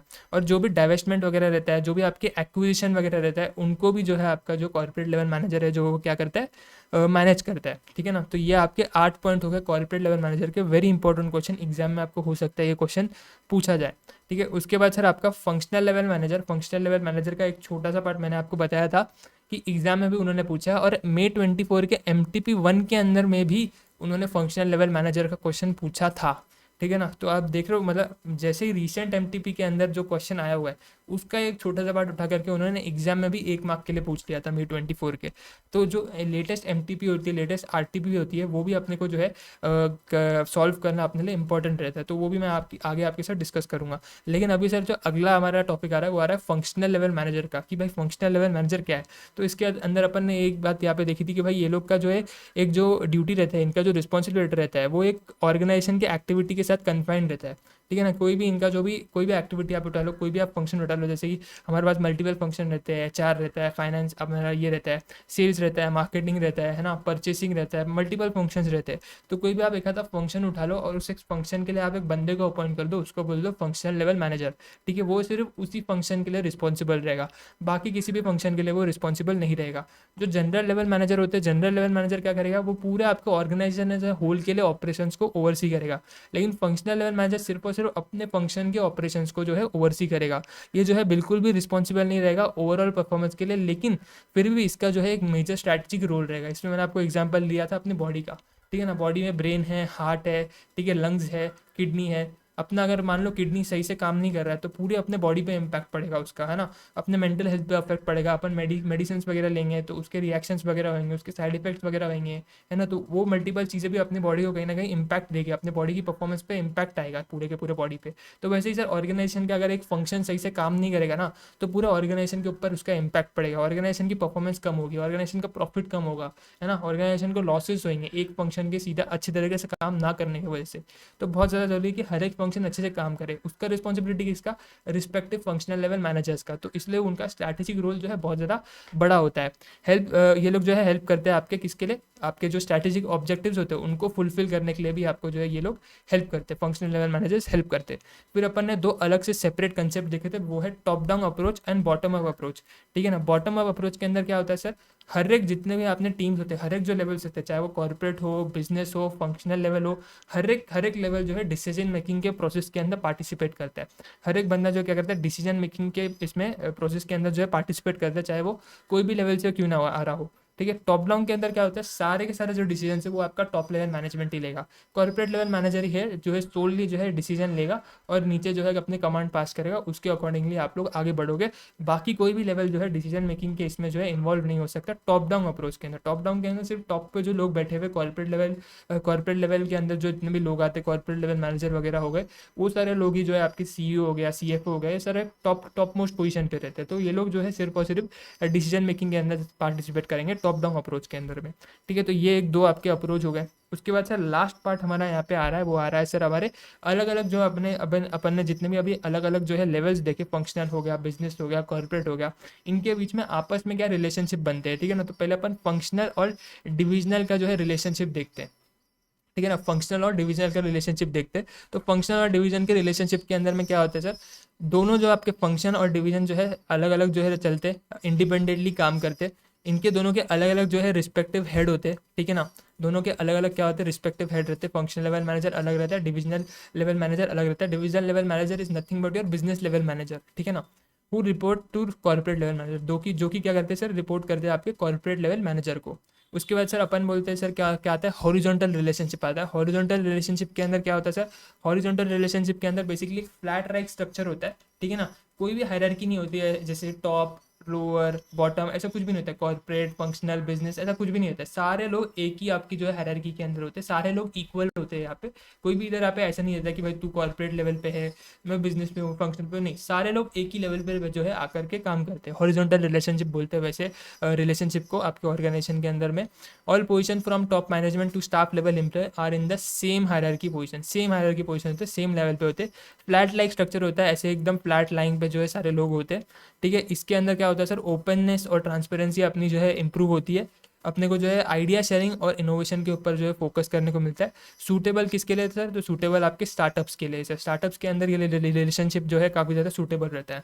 उसके बाद सर आता है मैट्रिक्स रिलेशनशिप। मैट्रिक्स रिलेशनशिप को मैंने क्लास में अच्छे से आपको जो है एक डायग्राम के थ्रू समझाया था। मैट्रिक्स रिलेशनशिप के अंदर जो है क्या होता है सर, एक ग्रिड लाइक स्ट्रक्चर होता है, जिसके अंदर मैंने अपन ने एक डायग्राम भी देखा था कि भाई आपका जो एक फंक्शनल लेवल मैनेजर होता है। ठीक है ना। फंक्शनल लेवल मैनेजर अपने में क्या करता है सर, एक आपका जो है एक प्रोजेक्ट के लिए आप उसको जो है अपन जो है मल्टीपल प्रोजेक्ट देते हैं, तो मल्टीपल प्रोजेक्ट्स के लिए वो अलग अलग टीम बनाता है ना। उसके अंदर जो है वो क्या करता है, प्रोजेक्ट का लीडर अपॉइंट करता है ना। तो जितनी भी जो बाकी के टीम के मेंबर्स होते हैं उनको दो लोगों को रिपोर्टिंग करना पड़ता है। पहले तो एक प्रोजेक्ट के लीडर को, फिर दूसरा आपका जो फंक्शनल लेवल मैनेजर होता है उसको, क्योंकि मेन लीडर वो रहता है ना। तो ये अपन ने जो है अच्छे से जो है डायग्राम के अंदर जो है एक डायग्राम बना करके क्लास में डिस्कस किया था, है ना। यहाँ पर सर और क्या बोलते हैं सर, वो मैट्रिक्स रिलेशनशिप के अंदर कि आपकी वेरियस टीम्स फॉर्म होते हैं। मैंने बताया ना आपको, हर एक प्रोजेक्ट के लिए जो है क्या करता है फंक्शनल लेवल मैनेजर, अलग अलग जो है अपनी टीम बनाता है हर एक प्रोजेक्ट के लिए। ठीक है ना। Form with people at various level, अलग अलग लेवल से जो है वो लोग उठा के लेकर के आता है और एक टीम बनाता है। बिल्ड, ये जो टीम होती है, जो टीम रहती है, जो कि आपका ये टीम फंक्शनल लेवल मैनेजर बना रहा है, वो एक टेम्प्रेरी बेसिस के लिए रहती है, टेम्प्रेरी बेसिस के लिए रहती है। जैसे ही आपका प्रोजेक्ट खत्म हो जाता है, प्रोजेक्ट बेस्ड रहता है, देखो यहाँ पे लिखा है ना, टास्क बेस्ड रहते हैं, प्रोजेक्ट बेस्ड रहते हैं वो टीम। जैसे आपका वो प्रोजेक्ट कंप्लीट होगा वैसे ही आपकी वो टीम जो है खत्म हो जाती है सर। ये आपको जो है ये जो है आपका जो मैट्रिक्स रिलेशनशिप, ये आपको बड़ी बड़ी ऑर्गेनाइजेशन में जो है देखने को मिलता है। बेसिकली जो कॉन्ग्लोमेरेट्स होते हैं, जैसे कि टाटा हो गया, टाटा के अंदर सर, टाटा क्या है सर, एक कॉन्ग्लोमेरेट है। उसके अंदर टाटा मोटर्स है, टाटा का इंश्योरेंस भी आता है, टाटा एफएमसीजी सेक्टर में टाटा स्टील है, कंप्लीटली अनरिलेटेड बिजनेस है ना। तो ऐसे बिजनेस को अपन, ऐसे ऑर्गेनाइजेशन को अपन कॉन्ग्लोमेरेट्स बोलते हैं। तो मल्टीपल जो बड़े बड़े कॉन्ग्लोमेरेट्स होते हैं ना, उसके अंदर जो है मैट्रिक्स रिलेशनशिप जो है यहाँ पे काम करता है सर। तो इसी के साथ अपना जो है चैप्टर 1 का रिवीजन पूरा होता है सर। तो अपने को एक हाफ एन आवर आप बोल सकते हो, हाफ एन आवर अपने को जो है यहाँ पे लग गया पूरा चैप्टर 1 को रिवाइज करने के लिए। लेकिन मेरे ख्याल से सर अच्छे से अपन ने डिटेल में सारी कुछ चीज़ें जो है यहाँ पे रिवाइज की। ऐसा नहीं कि मैंने कोई ऐसा मतलब यहाँ पे कुछ स्किप वगैरह किया, ऐसा कुछ नहीं है। जो भी था अपन ने जो है पूरा कुछ अच्छे से रिवाइज किया। तो कुछ हाफ एन आवर अपने को लगा, जैसे कि मैं देख सकता हूँ 4 मिनट पर अपन ने शुरू किया था, अभी हो रहे हैं 44। ठीक है ना। तो अगर मैं 10 मिनट, क्योंकि मैंने बीच में एग्जाम्पल्स वगैरह भी दिया और स्पीड मेरी थोड़ी सी स्लो थी, फास्ट नहीं थी, मैं चाहता तो इससे भी और फास्ट में जा सकता था। बिकॉज ये जो अपन ने अभी रिकॉर्ड किया है ना रिवीजन, एक तो अपन ने जितना भी अपन ने 5 लेक्चर में पढ़ा वो अपन ने पूरा देखो 40 मिनट के अंदर जो है कवर किया, आधा घंटा 40 minute what ever you can say. तो आधा घंटा 40 मिनट के अंदर अपन ने जो है पूरा यहाँ पे जो है कवर किया, ठीक है ना। जितना भी अपन ने 5 लेक्चर में देखा, 5 घंटे अपन ने लगाए, ठीक है। 5 घंटों को अपन ने पूरा 40 मिनट के अंदर समअप किया। अपन इसको अभी और भी ज़्यादा जो है कम टाइम में जो है कर सकते हैं। देखिए जैसे जैसे अपन जो है रिवाइज करेंगे, ये तो मैंने किया तो तुम लोग ने बस सुना, अभी तुम जब खुद से करना बैठोगे तो तुम हो सकता है और भी कम टाइम में इसको रिवाइज कर लो। स्ट्रैटेजिक मैनेजमेंट आपको ऐसे ही रखना है, जितना कम टाइम हो सके उतने कम टाइम के अंदर आपको स्ट्रैटेजिक मैनेजमेंट को जो है यहाँ पे ख़त्म करना चाहिए। क्योंकि आपका जो है मेजर टाइम कहाँ पे जाना चाहिए, एफएम में जाना चाहिए। बिकॉज एफएम के अंदर आपकी सॉल्विंग है, आपको एफएम के अंदर सॉल्व करना, प्रैक्टिस आपको करना पड़ता है एफएम के अंदर में। तो वहाँ पे आपका मेजर टाइम जो है जाएगा। तो एसएम के अंदर आपके पास कहीं ना कहीं कम टाइम रहेगा, तो कम टाइम के अंदर सारी चीज़ें कवर होनी चाहिए, ऐसा आपने को तैयारी करना है। तो ये नोट्स ही है जो आपको हेल्प करेंगे कम टाइम के अंदर सारी चीज़ें कवर करने के लिए, ठीक है ना। तो आपको जो है नोट्स वगैरह अपने आप से बना ले लें। किधर भी आपको कोई भी दिक्कत आई रहेगी, लगा रहेगा कि फास्ट जा रहा है, तो यार रिवीजन ऐसे ही होता है, ठीक है ना। रिवीजन ऐसे ही रहता है। अपना रेगुलर बैच था तो अपन एकदम आराम आराम से डिटेल में एकदम और भी डीप में एग्जाम्पल्स लेकर के समझ रहे थे। लेकिन जब रिवीजन की बात आती है तो रिवीजन के अंदर आपको सारी चीज़ें जो है याद करनी होती है, सारी चीज़ें आपको रिवाइज करनी होती है। तो उसके अंदर आप जो है स्लो नहीं जा सकते हो, उसके अंदर आपको ऐसी ही स्पीड मेंटेन करनी है, बल्कि इससे भी ज़्यादा स्पीड पे भी आप जो है स्ट्रैटेजिक मैनेजमेंट के चैप्टर 1 को रिवाइज कर सकते हो, ठीक है ना। जैसे जैसे आप ओवर द टाइम जाएगा, आपको जैसे जैसे एक्सपीरियंस आएगा, वैसे वैसे आपकी स्पीड अपने आप जो है और फास्ट हो जाएगी। मैं चाहता तो इसको 10 मिनट के अंदर भी ख़त्म कर सकता, ठीक है ना। मैं 10 मिनट के अंदर भी रिवीजन कर सकता हूँ, और मैं 10 मिनट के अंदर भी रिवीजन ऑडियोस आपके लिए टेलीग्राम पे लेकर आऊँगा कि भाई 10-10 मिनट के अंदर अपन सारे चैप्टर रिवाइज कर रहे हैं, हो सकता है, ठीक है ना। तुमको अभी लग रहा रहेगा कि यार बहुत फास्ट जाएगा, लेकिन जब तुम एंड में आओगे ना, अभी तो अपन रेगुलर बैच कर रहे हो तो अभी तुमको डेफिनेटली लगेगा ये फास्ट है, अभी के हिसाब से जो तुम्हारी अभी की पोजीशन है उसके हिसाब से ये फास्ट है। बट डाउन द लाइन जब तुम 2 महीने बाद ये चीज़ को देखोगे ना, तो तुम बोलोगे भाई यार इस यही चाहिए अपने को, क्योंकि टाइम नहीं रहेगा तभी। तो मैं उसके हिसाब से ये वीडियो को मैंने आज रिकॉर्ड किया। ये उस जब तुम्हारे एग्जाम्स का टाइम रहेगा, प्रोबेबली अपना जब 2-3 हफ्ते बचे रहेंगे एग्ज़ाम में, तभी अपन ये वीडियो को मैं अलग से भी जो है रिवीजन करके, रिवीजन सीरीज जब मैं डालूंगा तो ये वाली वीडियो को उसके अंदर अपन इंक्लूड कर देंगे। तो तुम तभी भी इसको देख सकते हो। अभी भी तुमको जो है, अगर तुमने 5 लेक्चर अच्छे से देखे तो सारा कुछ तुमको समझ हो गया रहेगा कि भाई ये पूरा पूरा ऐसे है ना। मेरे को भी नहीं लगा था कि 40 मिनट लग जाएंगे, मेरे को लगा कि कम टाइम में हो जाएगा, बट 40 मिनट लगे तो अपन ने अच्छे से सारा कुछ रिवाइज किया हुआ है। तो अब आपको जो है इसमें मज़ा आया होगा। ओके सर, तो अभी आ जाओ, अपन है ना क्या करते हैं, अभी थोड़ा सा है ना क्वेश्चन पेपर डिस्कस करते हैं। अभी तो अपना अपन ने रिवीजन कर लिया ना, तो अभी रिवीजन करने के बाद अपन क्या करते हैं, क्वेश्चन पेपर डिस्कस करते हैं कि क्वेश्चन पेपर एग्जाम में जो है क्वेश्चन कैसे आने वाला है, ठीक है। तो मैं पहले पहले ही मैंने आपको जो लेक्चर 1 के अंदर जब अपन ने इंट्रोडक्शन लिया था तो मैंने आपको बता दिया था एफएम एसएम का क्या सीन रहता है। तो एफएम के अंदर जो है एफएम आपका 15 मार्क्स का रहता है, 50 मार्क्स का रहता है, एंड एसएम जो है आपका 50 मार्क्स का रहता है। तो टोटल आपका 100 मार्क्स का पेपर आएगा, जिसके अंदर सेक्शन है, सेक्शन बी आएगा। तो आप सेक्शन बी देख सकते हो, अपने सामने खुला हुआ है। Section B is nothing but your, आपका क्या सेक्शन बी क्या होता है सर, आपका स्ट्रैटेजिक मैनेजमेंट एसएम, जिसका अपन जो है बैच कर रहे हैं यहाँ पे, जिसके अपन लेक्चर्स यहाँ पे डेली बेस पे यूट्यूब पे फ्री ऑफ कॉस्ट जा रहे हैं, जो कि तुम अपने दोस्तों के साथ शेयर तो कर नहीं रहे हो, है ना।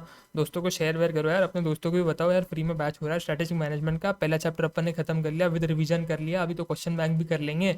तो पूरा स्ट्रैटेजिक मैनेजमेंट का पहला चैप्टर अपना खत्म हो जाएगा अच्छे से एकदम, है ना। तो अपने दोस्तों के साथ भी शेयर वेयर करो, ठीक है। अभी भी देर हुई नहीं है, वो लोग भी लेक्चर देख सकते हैं रेगुलर बेसिस पे। एंड अपने लेक्चर तो छोटे, कुछ ज़्यादा बड़े नहीं है, तो आ सकते, वो लोग भी तो ऑन ट्रैक आ सकते हैं। तो उनके साथ भी तुम शेयर करो, अगर कोई पीछे चल रहा है ट्रैक से तो वो भी अभी ट्रैक पे आ सकते हैं, है ना। तो अभी अपन जो है किसके बारे में बात करें, अपन जो है किसके बारे में बात करें, तो अपन जो है अभी अपने स्ट्रैटेजिक मैनेजमेंट के क्वेश्चन पेपर के बारे में बात करते हैं। तो मैंने आपको बताया एफएम 50 मार्क्स का रहता है, एसएम 50 मार्क्स का रहता है, दोनों 50-50 मार्क्स ईच रहते हैं। अब उसके अंदर भी स्प्लिट कैसे रहता है, तो एसएम आपका जो है 50 मार्क्स का आता है, जिसके अंदर 35 मार्क्स का आपको डिस्क्रिप्टिव आता है। 35 मार्क्स का आप ये देख सकते हो डिस्क्रिप्टिव पेपर आपके सामने, ठीक है ना। ये जो पूरा पेपर है ये 35 मार्क्स का है। अगर आप देखोगे तो इसके अंदर क्या होता है, पहला वाला जो क्वेश्चन नंबर 5 रहता है, इधर जो है स्कैन जो है इन्होंने बराबर से नहीं किया, जहाँ से मैंने डाउनलोड किया है क्वेश्चन पेपर। तो क्वेश्चन नंबर 5 होता है ये वाला क्वेश्चन नंबर 5 आपका कंपलसरी क्वेश्चन रहता है, ये तो आपको सॉल्व करना ही पड़ेगा, ये आप ऑप्शन में नहीं डाल सकते हो। उसके बाद जो बचे हुए क्वेश्चन 6 होगा, क्वेश्चन 7 होगा एंड क्वेश्चन 8 होगा। ये जो क्वेश्चन देख रहे हो 6, 7 और 8, इसमें से आप जो है कोई भी 2 क्वेश्चन कर सकते हो। क्वेश्चन नंबर 5 तो आप कंपलसरी करना है, बचे हुए ये 3 जो क्वेश्चन होंगे, क्वेश्चन नंबर 6, 7 और 8, इन तीनों में क्वेश्चन में से आप कोई भी जो है 2 क्वेश्चन जो है आपको करना पड़ेगा। एक क्वेश्चन आप जो है चाहो तो स्किप कर सकते हो, चाहो तो क्या मतलब एक क्वेश्चन आपको स्किप करना है। और इसके अंदर भी देख सकते हो 8th क्वेश्चन के अंदर भी आपको उन्होंने ऑप्शन दिया है कि या तो ये वाला कर लो या तो ये वाला कर लो, है ना। या तो आप ये वाला भी कर लो, अगर आपको ये वाला आता है तो ये कर लो, ये करना ये वाला आता है तो ये कर लो। तो क्वेश्चन 8 के अंदर भी आपको ऑप्शन जो है उन्होंने दिया हुआ है, और इन 3 क्वेश्चन के अंदर भी 6, 7, 8 के अंदर भी आपको ऑप्शन है कि आप चाहो तो 6, 7 कर लो, 8 छोड़ दो, चाहो तो 7, 8 कर लो, 6 छोड़ दो, है ना। जैसा भी आपको कॉम्बिनेशन बन रहा है, चाहे तो 6, 8 कर लो, 7 छोड़ दो, जैसे आपकी मर्जी है वैसे कर लो, कोई दिक्कत की बात नहीं है। लेकिन क्वेश्चन नंबर जो 5 है, ये पहला वाला क्वेश्चन जिसके अंदर आपको जो 3 क्वेश्चन देखने को मिल जाएंगे, 15 मार्क का तो पहला क्वेश्चन ही होता है, ये तो आपको कंपल्सरी बेसिस पे करना है। बाकी ये जो 2 क्वेश्चन आते हैं वो 10-10 मार्क्स के रहते हैं, तो टोटल हो गया आपका 35। तो सर बाकी के बचे हुए 15 मार्क्स किधर गए? बाकी के 15 मार्क्स गए एमसीक्यू के अंदर। एमसीक्यू के अंदर कैसे आता है, एक आपको केस बेस्ड एमसीक्यू आता है जो कि अपन डिस्कस करेंगे जब आप इस जब अपना पूरा बैच खत्म हो जाएगा, तो अपन जो है मॉक टेस्ट वगैरह भी कंडक्ट करेंगे। तो मॉक टेस्ट के अंदर भी आप देखोगे पेपर पैटर्न में कैसे आएगा। तो एक केस बेस्ड एमसीक्यू आता है आपको, केस बेस्ड एमसीक्यू आपको मैं रुको एक एमटीपी खोल के दिखाता हूँ तो आपको उसका भी आइडिया आ जाएगा। ये देखो सर, ये है ना, ऐसा एक केस आएगा आपको एग्जाम में, केस बेस्ड एमसीक्यू आएगा। तो आपको ये केस को पढ़ना है और एक केस को पढ़ के आपको क्या करना है, नीचे इसके जो है आपको यहाँ पे जो है एमसीक्यू दिखेंगे सर, ये वाले, ठीक है ना। ये जितने भी आपके एमसीक्यू दिख रहे हैं ना, आपको ये एमसीक्यू जो है क्या करना है सर, ये एमसीक्यू आपको जो है सॉल्व करना है। ये ऊपर के केस आपको पढ़ना है और इसके बेसिस पे आपको क्या करना है सर, ये नीचे के एमसीक्यू जो है आपको क्या करना है सर, ये नीचे के आपको एमसीक्यू जो है सॉल्व करना है। 4-5 आपको एमसीक्यू दिए जाएंगे, वो 4-5 एमसीक्यू आपको क्या करने पड़ेंगे सर, सॉल्व करने पड़ेंगे सर। तो ऐसी सिचुएशन में सर हर बार जरूरी नहीं है कि आपको जो है ये जो पूरा एमसीक्यू, ये जो पूरा केस है ना, ये केस आपको पढ़ना पड़े, ठीक है, ज़रूरी नहीं है। एक तो आपको ये केस को जो एकदम फास्ट फास्ट पढ़ना है, ठीक है ना, वो भी आपको कब पढ़ना है, जब आपने नीचे के क्वेश्चन पढ़ लिए, ठीक है ना। जब पहले आप क्या करो, पहले आप केस मत पढ़ो, पहले आप आओ नीचे, पहले नीचे के आप आकर के जो है इंडिविजुअल क्वेश्चन पढ़ो। अभी क्योंकि हमारा सर पूरा जो स्ट्रैटेजिक मैनेजमेंट का सब्जेक्ट है वो पढ़ के हुआ नहीं है। बेसिकली एक केस के अंदर क्या होता है सर, अलग अलग चैप्टर से जो है उठा करके आपको जो है एमसीक्यू पूछता है इंस्टीट्यूट, एक केस बनाता है, ऊपर का उसने केस बनाया हुआ है, अब इस केस से रिगार्डिंग जो है उसने नीचे आपको कुछ एमसीक्यू पूछते हैं। Most of the time sir 80% of the time क्या होता है ना, ये एमसीक्यू इंडिपेंडेंट रहता है, यानी कि अगर आप बिना केस पढ़े भी ये एमसीक्यू सॉल्व करने आओगे ना, तो आपसे ये सॉल्व हो जाएंगे। क्यों? क्योंकि आपने पूरा जो है पूरे जितने भी आपके चैप्टर है स्ट्रैटेजिक मैनेजमेंट के, वो आपने आपके पढ़े हुए हैं, और आपके जो है मोस्टली ये कॉमन एमसीक्यूज रहते हैं, ये जो है कुछ ऐसा केस से रिलेट करने वाले नहीं। हाँ, 20% टाइम ऐसा होता है कि आपके जो है ये एमसीक्यूज जो है वो केस से रिलेट होते करते हैं, और आपको केस पढ़ना ही पड़ेगा, तभी आप जाकर के उसका आंसर दे पाओगे। अगर आपको से फॉर एग्जाम्पल कोई ऐसा केस है कि वो बोल रहा है कि भाई कोई इसने कौन सी स्ट्रैटेजी अपनाई हुई है ये बता दो, ठीक है, उसने 4 आपको नीचे स्ट्रैटेजी बता दिए, और 4 आकर के जो है उसने बोला करके इन 4 में से बताओ कौन सी स्ट्रैटेजी जो है वो फर्म जो है अप्लाई कर रहा है, कौन सी वो फर्म जो है स्ट्रैटेजी जो है इंप्लीमेंट कर रहा है। तो स्ट्रैटेजी कौन सी उसने इंप्लीमेंट कर रखी है, उसके लिए आपको थोड़ा बहुत केस को जो है ऊपर आकर के पढ़ना पड़ेगा। तो उधर लॉजिकल है, अपने को समझ रहा है कि हाँ भाई उधर मेरे को जो है केस को पढ़ना पड़ेगा, तो वैसे एमसीक्यू में आप केस को पढ़ो। बट कोई मोस्ट ऑफ द एमसीक्यू में 80% ऑफ टाइम क्या होगा, आपको केस को पढ़ने की जरूरत नहीं होगी, आप डायरेक्टली उस आंसर को जो है उस एमसीक्यू को जो है सॉल्व कर सकते हो। उसका आंसर आप जो है अपने डायरेक्टली अपने दिमाग से जो है निकाल सकते हो, उतना आप लॉजिकली सोच के जो है, और आपने पूरा स्ट्रैटेजिक मैनेजमेंट पूरा जब आपका सब्जेक्ट हो जाएगा ना, तब आपको जो इसका जो है बेटर अंडरस्टैंडिंग आएगा इस बात का। तो अभी जो है मैं आपको एकदम डिटेल में इसको डिस्कस नहीं कर रहा हूँ, जब अपना पूरा स्ट्रैटेजिक मैनेजमेंट हो जाएगा ना, तो केस बेस्ड एमसीक्यू को अपने को कैसे सॉल्व करना है उसके भी अपन थोड़े बहुत क्लासेस ले लेंगे, कि 10-15 केस बेस्ड एमसीक्यू अपन ने क्लास में डिस्कस कर लिए, लेकिन वो होगा टुवर्ड्स द एंड, जब अपने को पूरा स्ट्रैटेजिक मैनेजमेंट का जो है अंडरस्टैंडिंग आ जाएगा। आज की डेट में, अभी की डेट में सर जितना मैं आपको बोल रहा हूँ आप उतना समझ लो कि केस बेस्ड एमसीक्यू के अंदर है ना, 80% ऑफ टाइम्स आपको क्या करना है, पहले नीचे आना, नीचे है केस पर, आपको नीचे आके एमसीक्यू पढ़ना है। एमसीक्यू पढ़ के आपको ये देखना है क्या ये डायरेक्टली सॉल्व हो सके, क्या मेरे को डायरेक्टली इसका आंसर पता है। डायरेक्टली पता है तो पिंडा स्टिक करो। अगर आपको लग रहा है कि वो, जैसे कि मैंने आपको बोला स्ट्रैटेजी वाला एग्जांपल, कि भाई कौन सी स्ट्रैटेजी उसने इंप्लीमेंट करी, अभी कौन सी स्ट्रैटेजी इंप्लीमेंट करी, उसके लिए तो केस पढ़ना पड़ेगा ना भाई। तो वो वैसे सिचुएशन में फिर आप जाओ, फिर आप जल्दी जल्दी एकदम केस पढ़ो, स्ट्रैटेजी को समझो, नीचे आओ, आइडेंटिफाई करो, और अपना जो मार्किंग है वो मार्किंग करो, ठीक है। तो ये वाला पार्ट अपना हो गया।